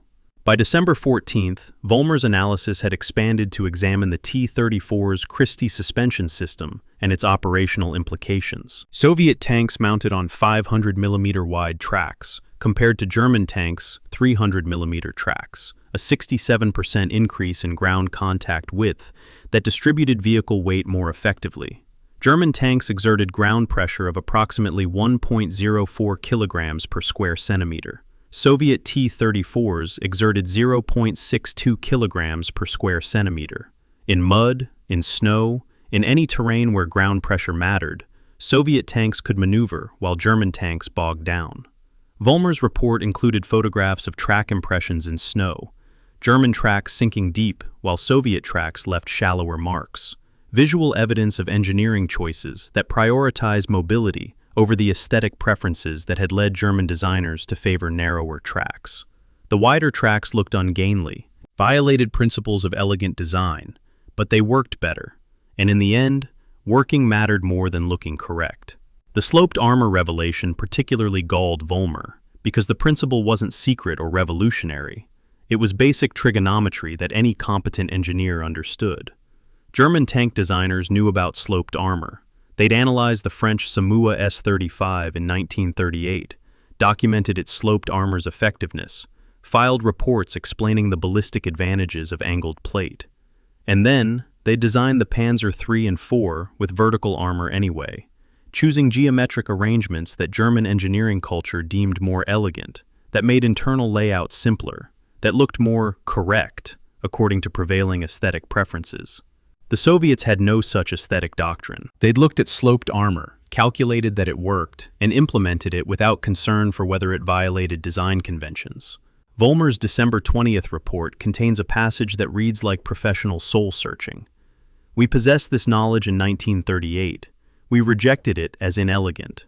They possessed the same knowledge and implemented it without aesthetic consideration. The difference in outcomes speaks to fundamental cultural priorities. We value correctness of method. They value effectiveness of result. The final report that Vollmer submitted to OKH in January 1943 contained recommendations that, if implemented, would have transformed German tank design. Immediate adoption of sloped armor, simplified production processes, wider tracks for improved mobility. The report was classified secret and not distributed below Army Group level, the same classification decision that had kept winter warfare manuals from reaching the units that needed them. The information existed, the analysis was thorough and correct, but the institutional mechanisms for translating knowledge into action failed. The Panther tank, introduced in July 1943, would incorporate many of Vollmer's recommendations: sloped armor, wider tracks, design elements borrowed directly from the T-34. But the Panther arrived too late for Stalingrad, too late to affect the campaigns where Soviet numerical superiority in decent tanks overwhelmed German numerical inferiority in excellent tanks. The knowledge that might have changed outcomes was filed, classified, and effectively buried because it contradicted institutional preferences that prioritized engineering elegance over battlefield pragmatism. When I examine the progression of Vollmer's reports from November through January, I see a man undergoing ideological conversion through confrontation with empirical evidence, his professional certainties dissolving as testing repeatedly demonstrated that Soviet crudeness outperformed German precision. His early reports maintained diplomatic language. Careful phrasing that avoided directly stating German design philosophy was flawed. By January, the language had sharpened, frustration evident in passages that explicitly criticized German engineering culture for valuing appearance over function, theoretical correctness over practical effectiveness. The T-34 had become for Vollmer what Stalingrad was becoming for Germany, proof that institutional assumptions could be catastrophically wrong, that what looked like superiority by conventional metrics could mask fundamental strategic weakness. Soviet tanks weren't sophisticated, they didn't need to be. They worked, they were numerous, and in the arithmetic of industrial warfare, working adequately at scale defeated working excellently in insufficient numbers. Post-war interviews with Vollmer, he survived the war, worked in metallurgical research until his death in 1971, reveal a man who never fully reconciled his technical findings with his professional identity as a German engineer. When asked about the T-34 analysis, he would acknowledge Soviet design effectiveness, while maintaining that German engineering standards remained theoretically superior, as if admitting that crude methods could produce better outcomes somehow invalidated the entire framework of precision engineering he'd devoted his career to mastering. But his Stalingrad-era reports tell a different story, documenting the moment when theory met reality and reality won. When a German engineer looked at Soviet armor that violated every principle he'd been taught, and had to admit it was better, precisely because it violated those principles. The T-34's secrets weren't really secrets at all. They were openly visible design choices, basic engineering solutions implemented without regard for aesthetic elegance or theoretical purity. Wide tracks, sloped armor, simplified production, diesel engines for cold weather reliability. Every element was comprehensible, analyzable, replicable. The mystery wasn't why Soviet tanks were effective. The mystery was why German engineering culture couldn't adopt effective solutions that violated its sense of how tanks should be designed. Why correctness of method mattered more than effectiveness of result. Why elegance was valued over function, even when elegance meant defeat. Vollmer documented 478 T-34 tanks produced inside besieged Stalingrad, crude vehicles built in a factory under bombardment, and his analysis showed they were combat effective despite, or because of, their crude construction. Meanwhile, German factories produced fewer, better tanks that couldn't be produced fast enough to match Soviet output. Perfection insufficient when quantity was the actual requirement. The arithmetic was simple, the conclusions were unbearable, and Hauptmann, Dr. Ernst Vollmer, wrote report after report explaining exactly why Germany was losing the tank war, filing them in triplicate, watching them disappear into classification systems where uncomfortable truths went to die. Chapter 14. The Last Luftwaffe. The 16th of January, 1943, 0452 hours, and Oberfeldwebel Horst Scheibert was managing the controlled collapse of German air operations at Stalingrad. The control tower at Potomnik Airfield, a wooden structure 3 stories tall that vibrated with each nearby artillery impact, offered a panoramic view of dissolution. Through the frost-covered windows, Scheibert could see the runway illuminated by emergency lighting. Aircraft taxiing in darkness, the flash of Soviet artillery creeping closer from the north. His air traffic control log lay open before him, pages covered with neat handwriting, documenting what he already knew was the airfield's final day of operations. 0452 hours. Focke-Wulf 200 Condor landed, damaged tail section, blocking runway 2. Junkers Ju-52, aborting approach due to obstruction. Soviet artillery 2.5 kilometers north, bracket pattern suggesting range finding for runway interdiction. Estimate field viability, 6 hours. His handwriting remained steady, professional discipline maintaining precise documentation, even as the military infrastructure he was documenting disintegrated around him. At 11:16, the same page shows different handwriting, shakier letters, suggesting the author was writing while standing or moving. Last aircraft departed 11:14. Ground controller evacuated 11:16. Soviet infantry visible from tower. The log ends mid-sentence, the final entry incomplete, because Scheibert had run out of time to finish recording the end. The mathematics of evacuation versus medical need had become unsustainable days earlier, but January 16th brought the arithmetic to its unavoidable conclusion. Soviet artillery began ranging fire at 2200 hours on the 15th, first rounds landing 400 meters short of the runway threshold. Scheibert calculated, he was trained in artillery trajectory analysis as part of air traffic control duties, that at current rate of approach, Soviet guns would achieve runway interdiction in approximately 8 hours. His log notation reads, current wounded backlog, 9,400, single operational runway capacity, 280 evacuees per hour, time required at maximum capacity, 33.6 hours, time available, less than 6 hours. The gap between what was needed and what was possible had widened to the point where arithmetic itself became obscene, where calculating evacuation rates felt like deciding which portion of the condemned would receive reprieve while pretending the decision was based on logistics rather than arbitrary selection. At 0452, the Focke-Wulf 200 Condor's crash landing transformed capacity shortage into capacity crisis. The damaged aircraft blocked runway 2, reducing Potomnik from 2 operational runways to 1, cutting evacuation capacity in half, at the moment when doubling capacity wouldn't have been sufficient. Scheibert's notation captures the moment. Operational capacity reduced to 140 evacuees per hour. Wounded backlog increasing. New casualties arriving faster than evacuation.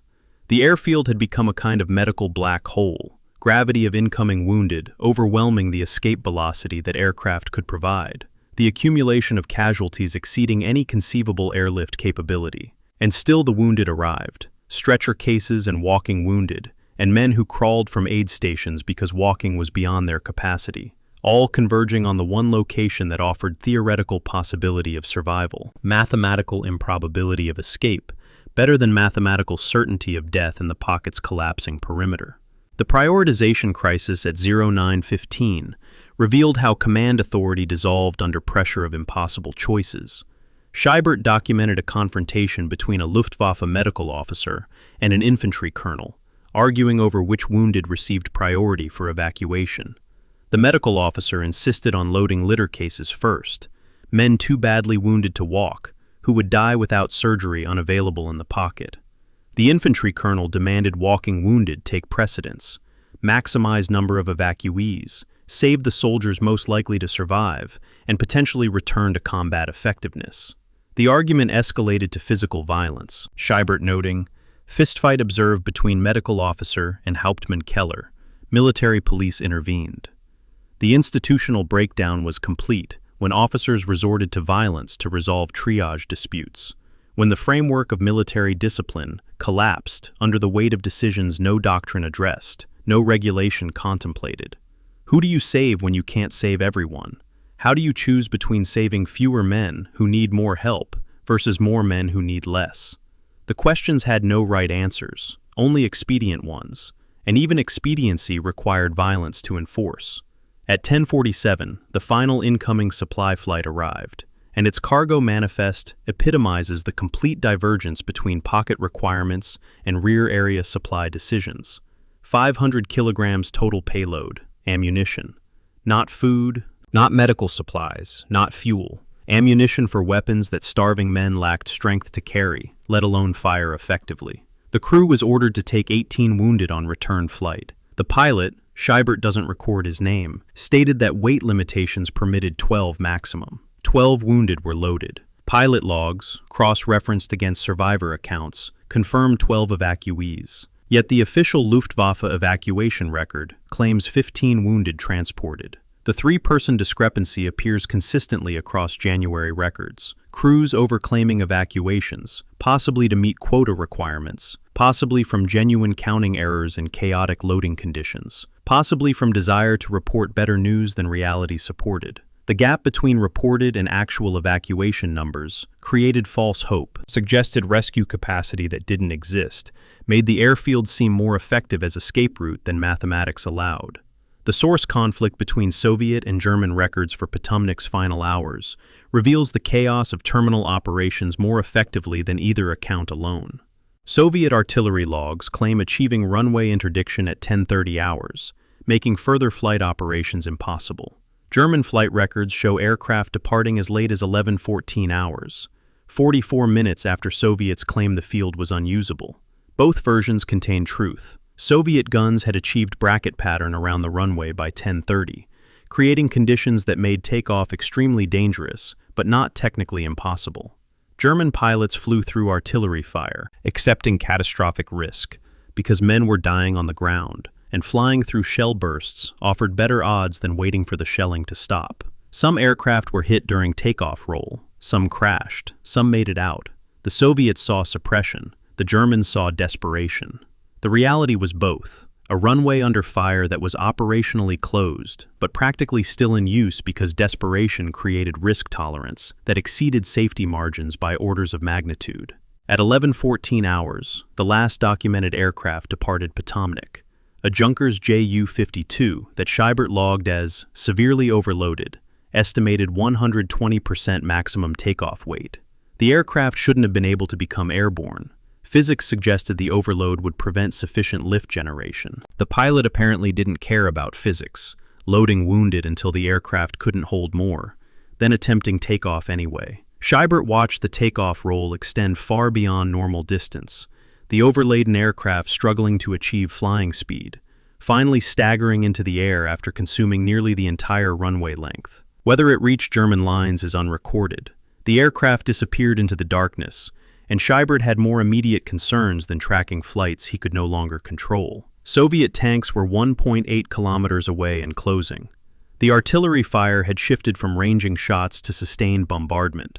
At 11:16, Scheibert destroyed the radio equipment, standard procedure to prevent capture, and evacuated the tower, leaving behind the logbook that documented 96 hours of controlled collapse, the precise record of how an airfield dies. The final accounting reveals the brutal mathematics of inadequate rescue. In Potomnic's last 96 hours of operations, January 12 through 16, exactly 3,291 wounded were evacuated according to Scheibert's logs and cross-referenced Luftwaffe flight records. During the same period, 42,600 wounded registered at the airfield for evacuation, creating a 7.7% evacuation rate and a 92.3% abandonment ratio. For every wounded soldier who escaped, more than 12 were left behind, waiting for aircraft that would never arrive, holding positions near the runway because proximity to the airfield offered psychological comfort even after evacuation had become mathematically impossible. Scheibert's calculation from January 14th had been horrifyingly accurate. 9,127 wounded remained when he evacuated. 0 aircraft inbound, Soviet tanks 1.8 kilometers distant. The mathematics of abandonment didn't require complex calculation. It required only counting. Wounded present minus aircraft capacity equals abandoned. The subtraction was simple. The outcome was absolute.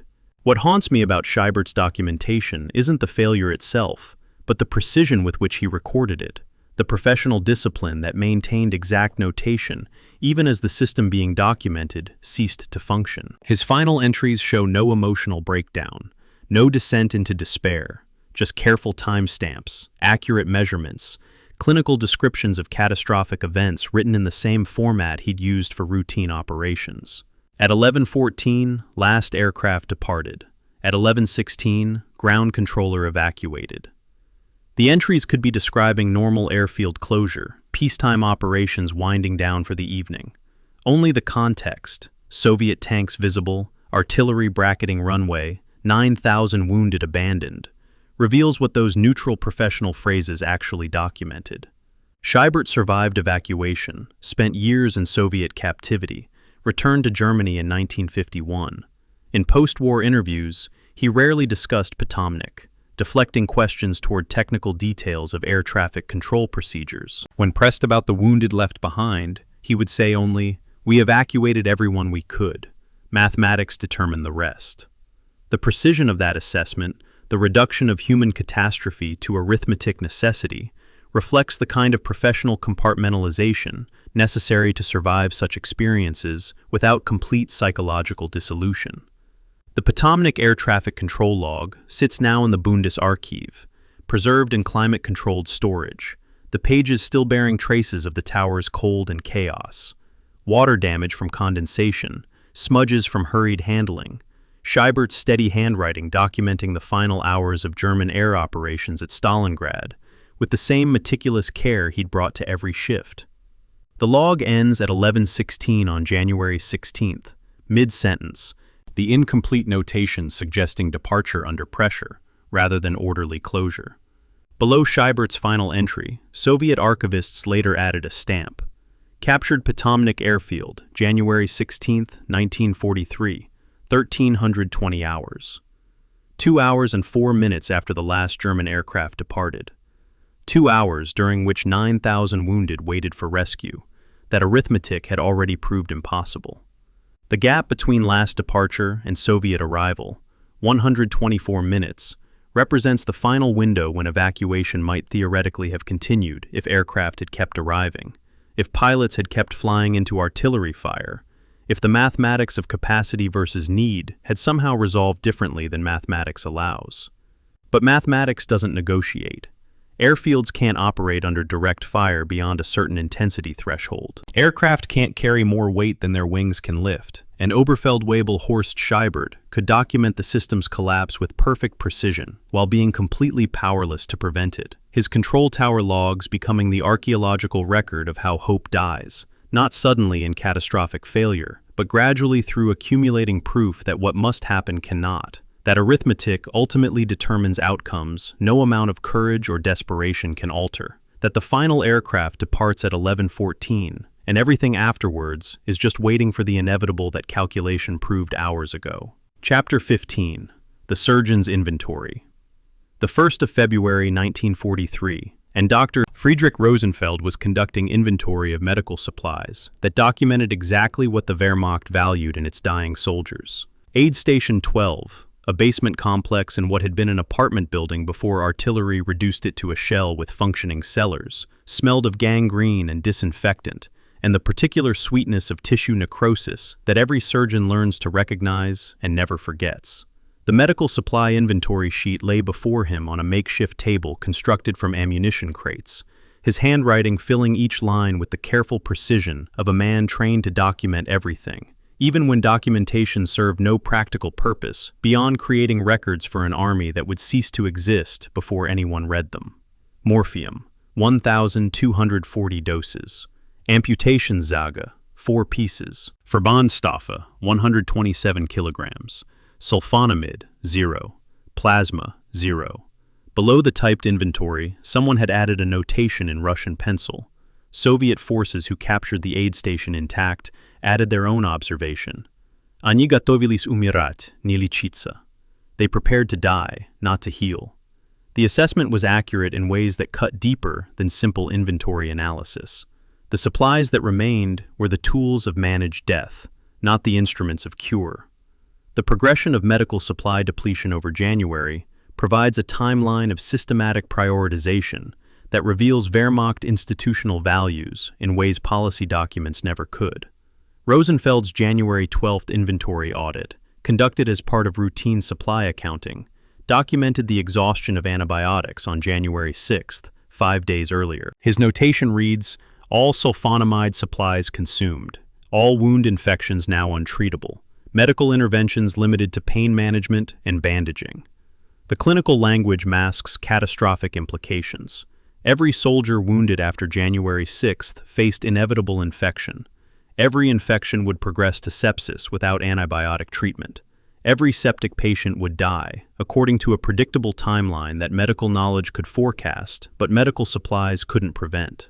Rosenfeld's training had taught him to treat infection. His supplies permitted him only to watch infection kill, to document the progression with clinical precision while being unable to intervene.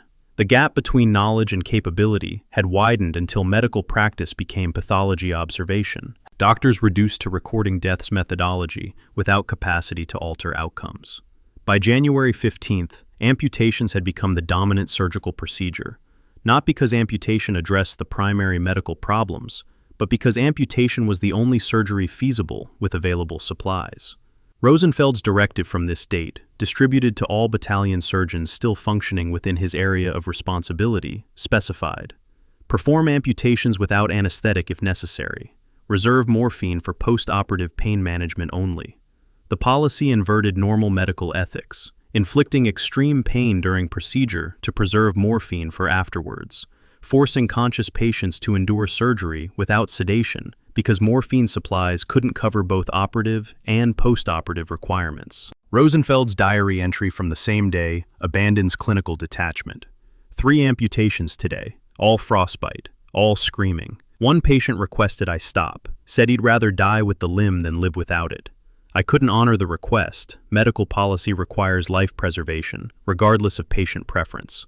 He screamed for 17 minutes.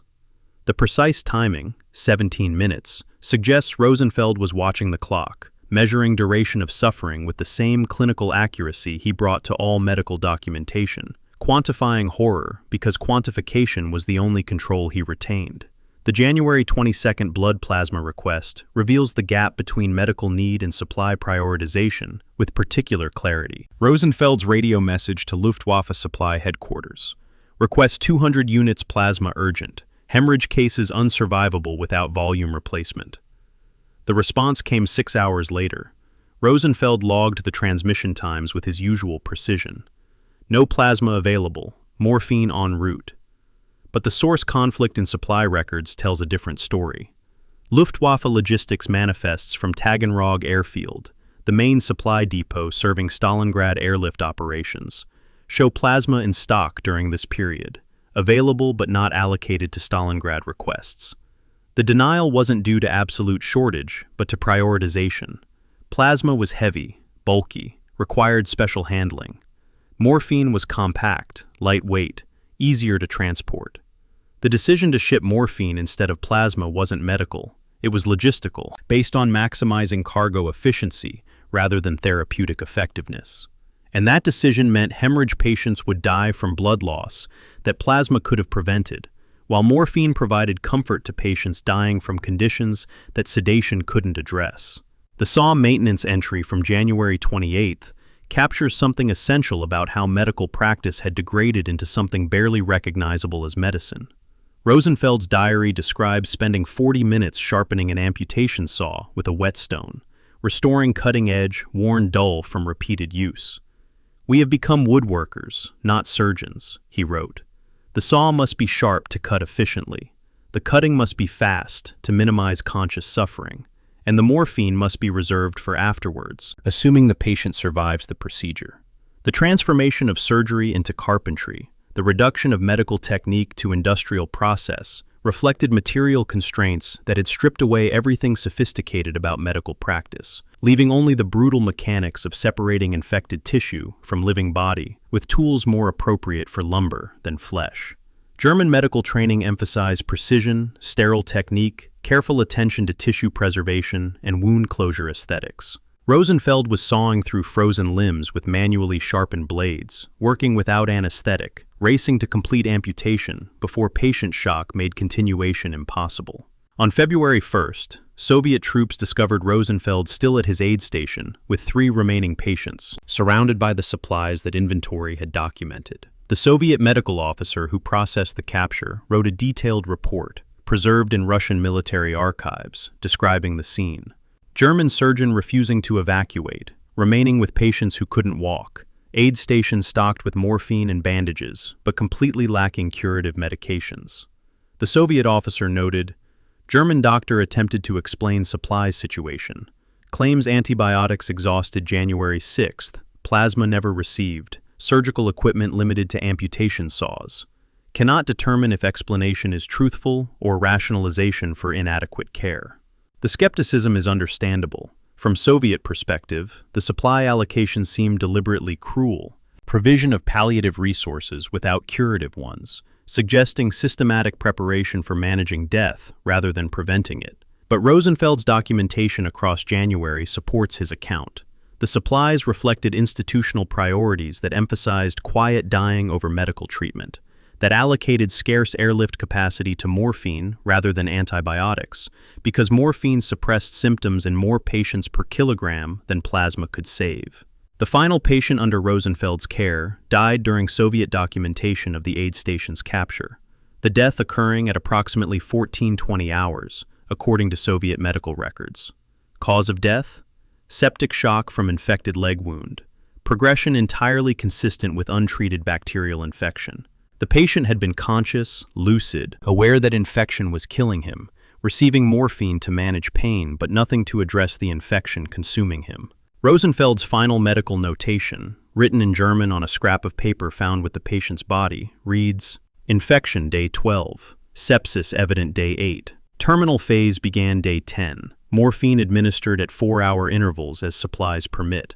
Patient remained conscious until approximately 2 hours before death. Total morphine consumption for this patient, 8 doses over 4 days.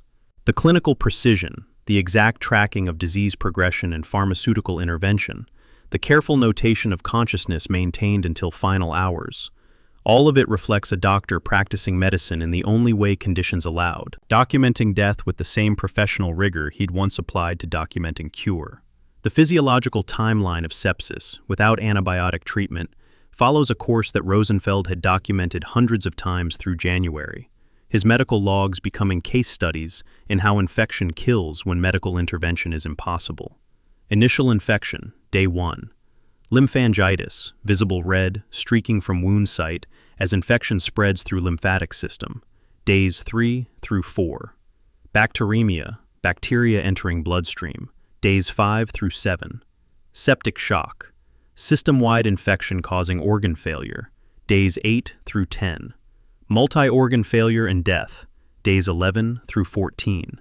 Every infected wound after January 6th followed this timeline with predictable regularity. Variance of only a few days, based on patient constitution and wound severity. Rosenfeld couldn't change the timeline. He could only watch it unfold, provide morphine to manage symptoms, and document progression with clinical accuracy that served no therapeutic purpose, but satisfied his professional compulsion to record medical observations, even when those observations were useless for treatment. What strikes me most about Rosenfeld's inventory is less what was present than what the absences reveal about institutional decision-making. Morphine and saws, 1,240 doses and 4 saws, represent the tools necessary to manage large-scale death, with some measure of order and dignity. Antibiotics and plasma, 0 of each, represent the tools necessary to prevent death or reverse its progression. The Wehrmacht had chosen to allocate scarce airlift capacity to tools of death management rather than life preservation, a choice that only makes sense if you understand that institutional planning had accepted mass casualties as inevitable and was optimizing for processing those casualties quietly rather than preventing them. This wasn't stupidity. This was rational response to resource constraints. Morphine provided symptom relief to more patients per kilogram than plasma could save. Saws enabled quick amputations that might prevent infection spread, while antibiotics and plasma required larger quantities to be effective and worked only for patients who received them before infection became systemic. The mathematics of triage at scale had determined that managing dying served more soldiers than preventing death would, a calculation that was arithmetically defensible and morally devastating. German Army Medical Regulations, Heere Sanitätsordnung, the comprehensive manual governing military medical practice, specified detailed protocols for infection treatment, plasma administration, surgical procedures under field conditions. These regulations existed in every medical officer's library, represented institutional knowledge about proper military medicine, established standards that Rosenfeld had been trained to follow. He was practicing medicine that violated every regulation, while surrounded by documentation of what proper practice should look like. The gap between doctrinal requirements and actual capability, so vast that the regulations had become fantasy literature. Descriptions of an imaginary medicine that bore no relationship to the brutal material constraints governing what was actually possible. And so Dr. Friedrich Rosenfeld inventoried supplies that prepared soldiers to die rather than helping them live, documented the contents of an aid station that was functionally a hospice, and continued practicing something he called medicine. Even though it had devolved into sympathetic observation of suffering, he possessed knowledge to prevent, but lacked materials to treat. The inventory sheet survives, carefully typed, meticulously accurate, a bureaucratic record of institutional priorities that valued managed death over prevented death, that allocated resources to ensure soldiers could die quietly, rather than allocating resources to help them survive. 1,240 doses of morphine, 4 amputation saws, 0 antibiotics, 0 plasma. The numbers tell the story better than any narrative could. The Wehrmacht's final gift to its dying soldiers wasn't hope, but sedation. Not cure, but comfort. Not medicine, but the pharmaceutical infrastructure of dignified extinction. Chapter 16. The Surrender Mechanism. The 1st of February, 1943, 09:20 hours, and Hauptmann Werner Ostendorf was processing capitulation with the same bureaucratic precision he'd once applied to logistics administration. The Divisional Administrative Office, a bunker complex that still functioned despite Soviet forces being less than a kilometer away, smelled of mildew and burnt paper, documents being destroyed according to protocols that specified which records must be eliminated before capture. The requisition form on his desk represented perhaps the most surreal document he'd filed in 3 years of military service. Request: material for surrender flags. Specific requirements: white fabric, 8 meters. Poles, wooden, 12 pieces. The form followed standard Wehrmacht requisition protocols, typed on proper paperwork, routed through appropriate channels, despite those channels leading nowhere except toward captivity. Below his typed request, the quartermaster had stamped Genehmigt, approved, and initialed the authorization. Someone had processed this requisition according to regulation, verifying that supplies existed, confirming that surrender materials could be issued, treating capitulation as a logistics problem, requiring proper documentation. Defeat needed authorization. The bureaucracy would provide it, even as the institution the bureaucracy served was ceasing to exist. The February 1st surrender planning meeting began at 0700 hours, with Division Commander General Major Heinrich de Boy issuing an order that epitomized the Wehrmacht's inability to conceive of events outside institutional frameworks. Prepare surrender in accordance with regulations. The assembled officers, Ostendorf among them, spent the next 40 minutes searching field manuals for proper surrender procedures, looking for doctrinal guidance on how to capitulate correctly. No such guidance existed.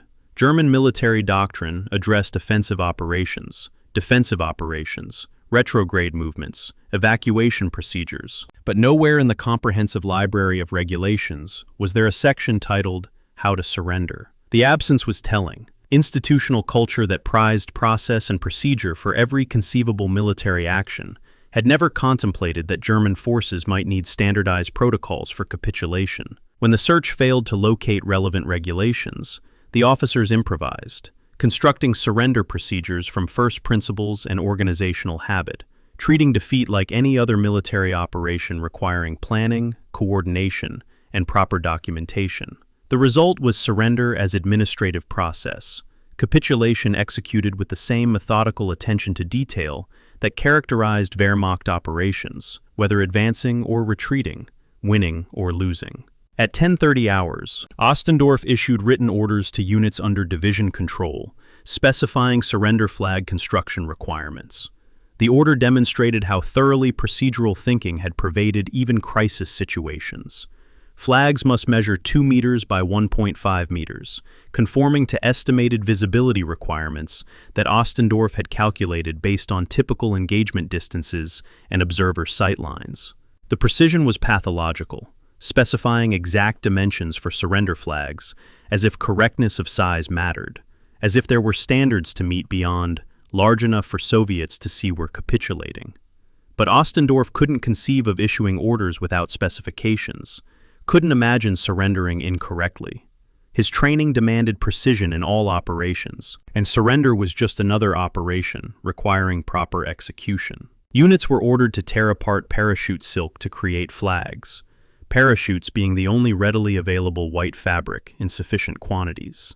The silk was valuable, theoretically salvageable for continued military use, but surrender took priority, converting combat equipment into symbols of defeat with the same efficiency that had once converted raw materials into instruments of war. The weapons inventory process consumed the afternoon of February 1st, creating one of the most bizarre documents in Wehrmacht administrative history. Soviet demand: complete accounting of all surrendered weapons, listed by type and serial number.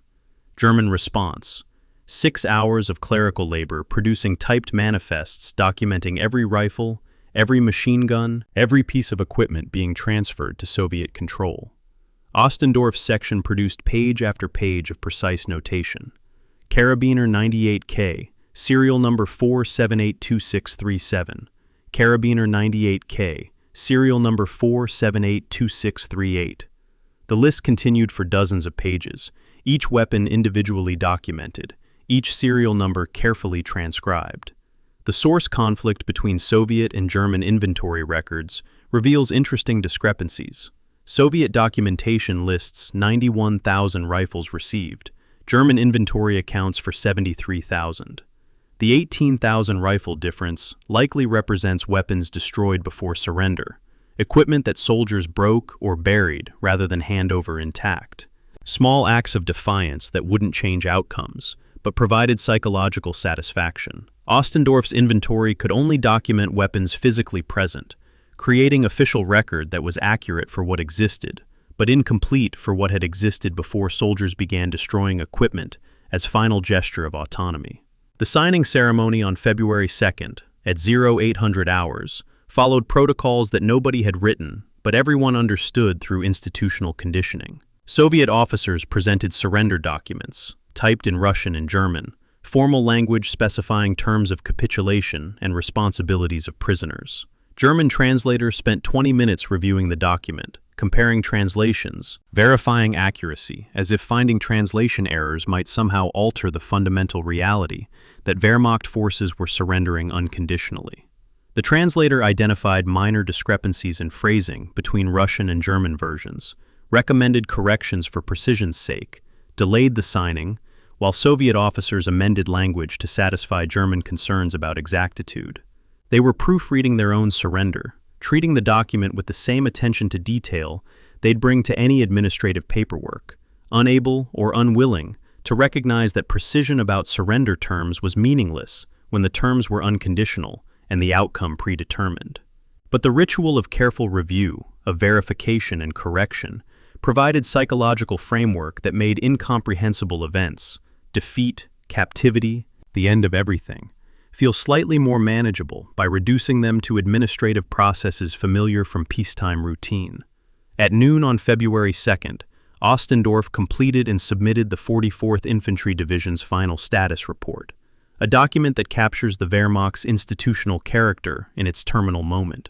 The report was typed on proper forms, formatted according to regulation, dated and stamped with official seals. It detailed unit strength, combat effectiveness, supply status, casualties, using the standard categories and bureaucratic language that had structured military reporting throughout the war. Personnel strength, 2,100 effectives from original complement of 17,000. Combat capability, 0%. Supply status, exhausted. Casualties, see attached appendix. The report was addressed to 6th Army Headquarters for forwarding to Army Group Don and OKH, but 6th Army Headquarters no longer existed as functioning entity. Army Group Don couldn't receive reports from formations that had surrendered. OKH had no mechanism for processing status reports from units in Soviet captivity. Ostendorf knew this. He wasn't stupid, wasn't unaware that the organizational hierarchy the report was addressed to had ceased to function. But he filed the report anyway, submitted it through proper channels that led nowhere, because filing reports was what administrative officers did, because the system required documentation, because maintaining bureaucratic procedure provided psychological anchor when everything else had dissolved into chaos. The report was transmitted via courier, a junior officer designated to carry the document even though there was no destination to deliver it to, no headquarters to receive it.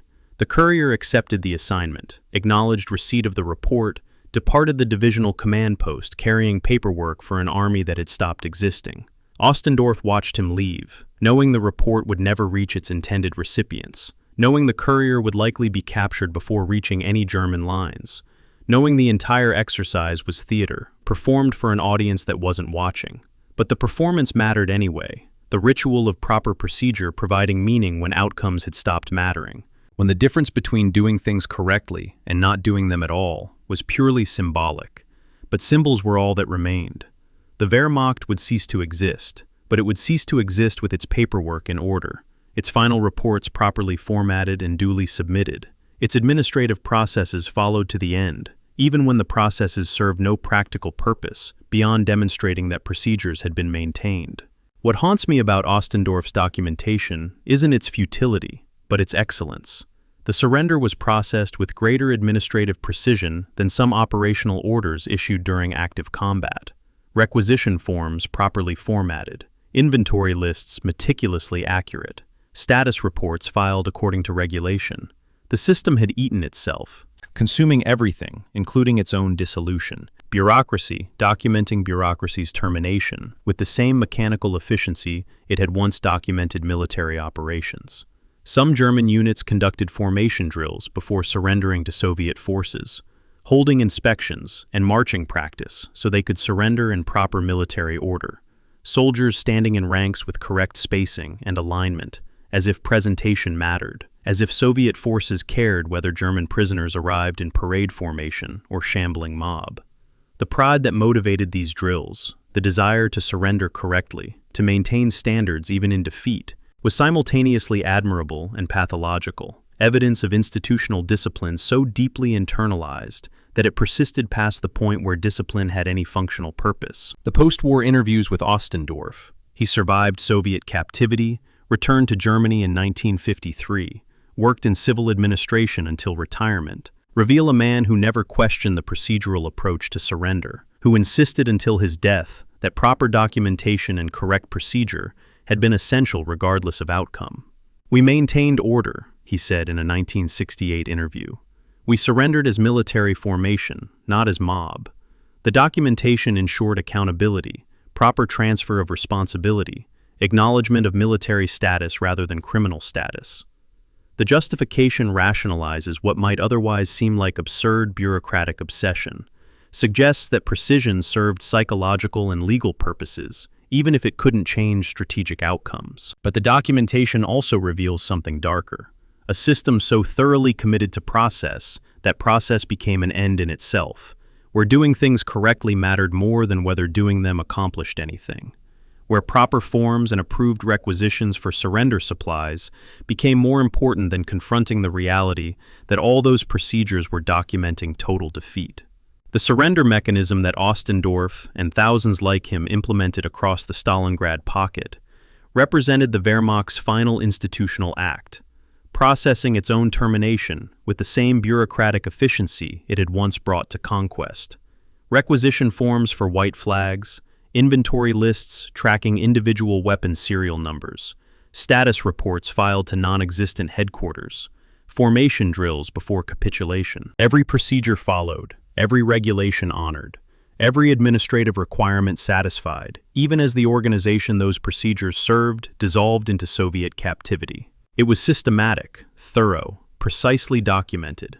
It was professionally executed according to standards that valued correctness above all else. And it was completely, comprehensively meaningless, except as demonstration that the Wehrmacht could bureaucratize anything, could reduce any experience to forms and procedures and proper channels, could face absolute defeat and respond by ensuring the paperwork was filed in triplicate. Hauptmann Werner Ostendorf surrendered with his administrative records in perfect order, his requisitions approved, his inventories accurate, his final status report properly formatted and duly submitted to an army that no longer existed. The precision was immaculate, the outcome was irrelevant. And somewhere in that gap between procedural excellence and strategic catastrophe, the Wehrmacht's institutional character revealed itself completely. An organization that could do everything correctly and still lose absolutely, that valued process over outcome until the only outcome was capitulation, documented with the same meticulous care once applied to victory. Chapter 17. The Silence. After the 14th of March, 1943, and Captain Anatoly Mereshko was photographing the archaeology of obedience, the factory district of Stalingrad had been silent for 6 weeks, snow beginning to melt in irregular patches, where spring sun found angles through the ruins. The NKVD Field Documentation Unit, tasked with cataloging battlefield remains before burial details began their grim work, moved through German positions that had been frozen in place since February, discovering scenes that appeared staged, except that staging would have required imagination more disturbing than simple documentation. Mereshko's photograph log entry for image number 4417 captured what he was seeing. German machine gun position, Factory District Sector 7. 2 bodies at MG 34. Third body, 0.8 meters behind. Ammunition bearer position. Weapon frozen in firing position. No ammunition present. Bodies estimated dead 6 to 8 weeks based on tissue condition. They froze while serving the gun. The photograph showed exactly this. 3 soldiers at their posts. The machine gun crew maintaining tactical formation in death. Bodies positioned as if still awaiting targets that would never appear. The reconnaissance sweep had begun on March 8th, Soviet recovery teams fanning across the former German perimeter to assess what remained, to count bodies and catalog equipment, and begin the enormous administrative task of processing battlefield aftermath. What Mereshko's unit discovered contradicted expectations formed by experience with other battles, other defeated armies. German positions showed no evidence of final chaos. No signs of mass flight or panic, no indication that the last hours had involved systemic collapse into disorder. Instead, the positions revealed organization maintained to the point of biological impossibility. Soldiers who had died in formation, at assigned posts, facing designated sectors of responsibility, performing duties that had lost all meaning, but which they continued performing until their bodies simply stopped functioning. The trenches were full of corpses in military arrangement, machine gunners at their weapons, officers in command positions, sentries facing outward toward enemy approaches. Death had come not as breakdown of military order, but as the natural conclusion of following orders past the point where survival was possible. On March 14th, Mereshko's unit documented the machine gun position that would become iconic of Soviet understanding of German military culture's pathology. The MG-34 team, 2 operators, 1 ammunition bearer, had frozen at their posts in what appeared to be combat-ready positions. The gun was traversed toward likely Soviet approach routes. Operators positioned correctly for immediate engagement. Ammunition bearer positioned within arm's reach to feed belts. But the ammunition boxes were empty. The gun hadn't been fired. Bore examination showed no recent fouling, and the soldiers had been dead for weeks, frozen solid in positions they'd maintained even after ammunition exhaustion made their weapon useless. Mereshko's report noted, "They died serving equipment that had no purpose. Position faces Soviet-held territory, but gun empty, incapable of resistance. Yet position maintained with tactical correctness until death." The observation captures something essential about what Soviet forces were discovering throughout the German perimeter. Evidence of discipline that had persisted beyond the point where discipline served any function except demonstrating that discipline could be maintained. The letter clutch discovery on March 19th provided even more unsettling evidence of consciousness maintained until final moments. A German soldier, name later identified as Gefreiter Klaus Reinhardt, from paybook found in tunic, had been found with an unfinished letter still in his hands, pencil clutched in frozen fingers, the paper bearing a few lines of text before the handwriting trailed off mid-word. Forensic analysis of body position and tissue condition suggested he'd frozen while writing, hypothermia-inducing unconsciousness before death, the letter representing his final conscious act. The last word, partially formed, Mutti, mother. The letter began, Liebe Mutti, es ist sehr kalt hier. Dear mother, it is very cold here, and ended in that incomplete word, consciousness failing before he could finish expressing what he wanted to say.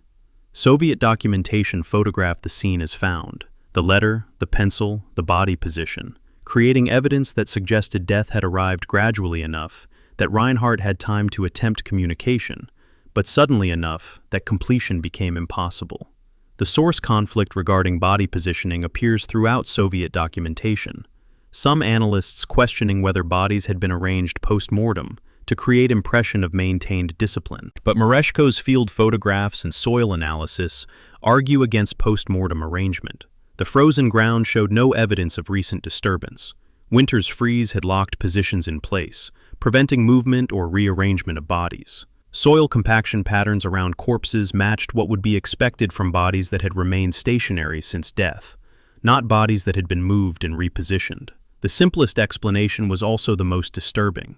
German soldiers had died in the positions they'd occupied, maintaining tactical arrangements until biological function ceased, discipline outlasting survival instinct, because survival instinct required autonomous decision-making that institutional conditioning had suppressed. They stayed at their posts because staying at posts was what orders required, and orders remained valid until superior authority countermanded them, and superior authority never arrived to release them from duties that had become death sentences. On April 2nd, Soviet burial details discovered the aid station that Mereshko described as evidence of final ritual. The facility, a basement complex that had served as medical treatment center, contained 340 bodies arranged in careful rows, covered with military coats, organized with precision that suggested deliberate preparation. Someone had laid out the dead with attention to order, spacing bodies evenly, covering them with whatever material was available, creating an organized morgue in what had been a combat aid station. The evidence suggested that medical personnel or surviving soldiers had spent their final hours or days arranging corpses, performing burial preparation that actual burial conditions made impossible, treating the dead with dignity that circumstances didn't permit expressing through proper interment. The ritual was incomplete. Bodies remained above ground, Burial had never occurred, but the attempt revealed something about how soldiers confronted mass death. By imposing order, by treating the dead according to protocols even when those protocols couldn't be fully executed, by performing the gestures of proper military burial, even when proper burial was impossible. By April 15th, statistical completion of the documentation project produced numbers that quantified the battlefield's human cost. Soviet recovery teams identified and catalogued 147,200 German corpses between March and May, compared to 91,000 prisoners taken alive during the February surrender. A 1.62 to 1 death-to-survival ratio, meaning that for every German soldier who survived Stalingrad, more than 1.5 had died. The bodies represented the gap between encircled force strength and surrender strength, the difference between 300,000 men trapped in November and 91,000 who surrendered in February. Some had died from combat wounds, some from starvation, some from disease and exposure. But Mereshko's reports emphasized that many positions showed death from exposure while maintaining defensive posture. Soldiers who had frozen to death at their posts, facing outward, weapons oriented toward enemy positions, maintaining military bearing until hypothermia or starvation, or the combination of both, stopped their hearts.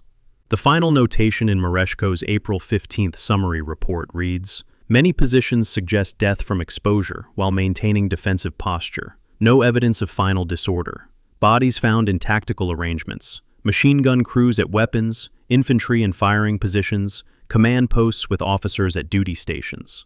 Conclusion: German forces maintained military organization until biological function ceased. Discipline persisted past rational survival behavior.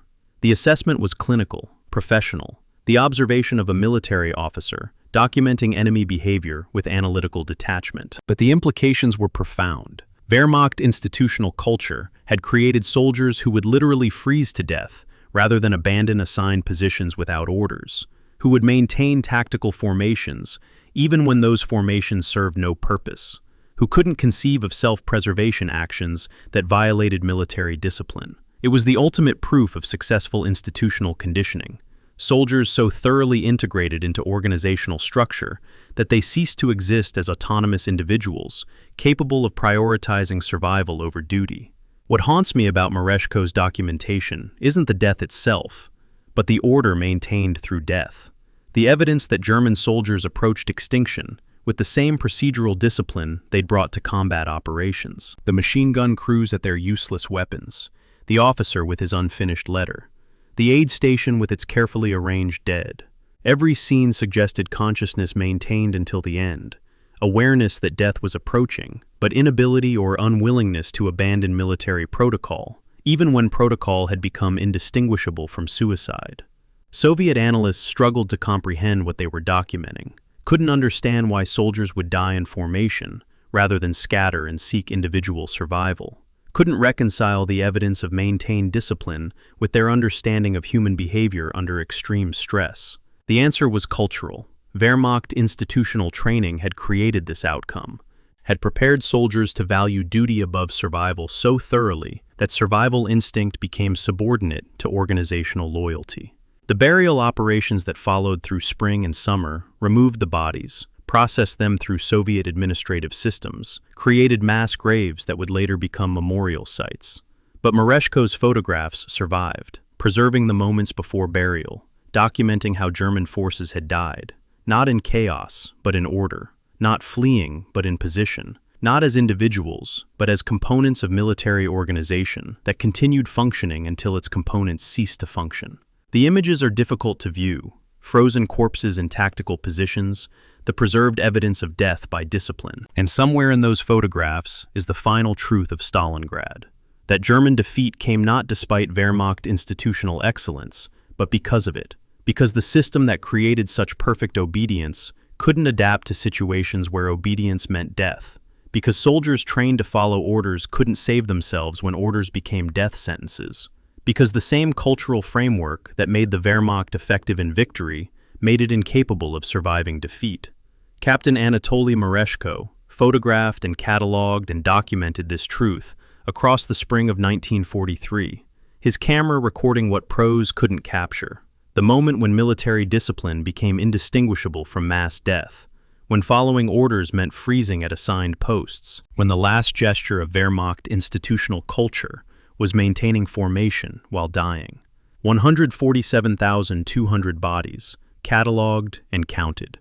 91,000 survivors, documented and imprisoned. The arithmetic of defeat, written not in battle casualties but in frozen soldiers who died facing outward, maintaining positions that no longer mattered, following orders that led to nothing except documented proof that they had followed orders correctly until they stopped breathing. The silence after was complete. The positions remained, and the photographs preserved what words struggle to convey. That obedience, carried to its logical conclusion, looks exactly like this. Soldiers frozen at their posts, serving weapons without ammunition, maintaining discipline unto death, proving through their stillness that institutional loyalty had succeeded so completely it could overcome even the most basic human drive to survive.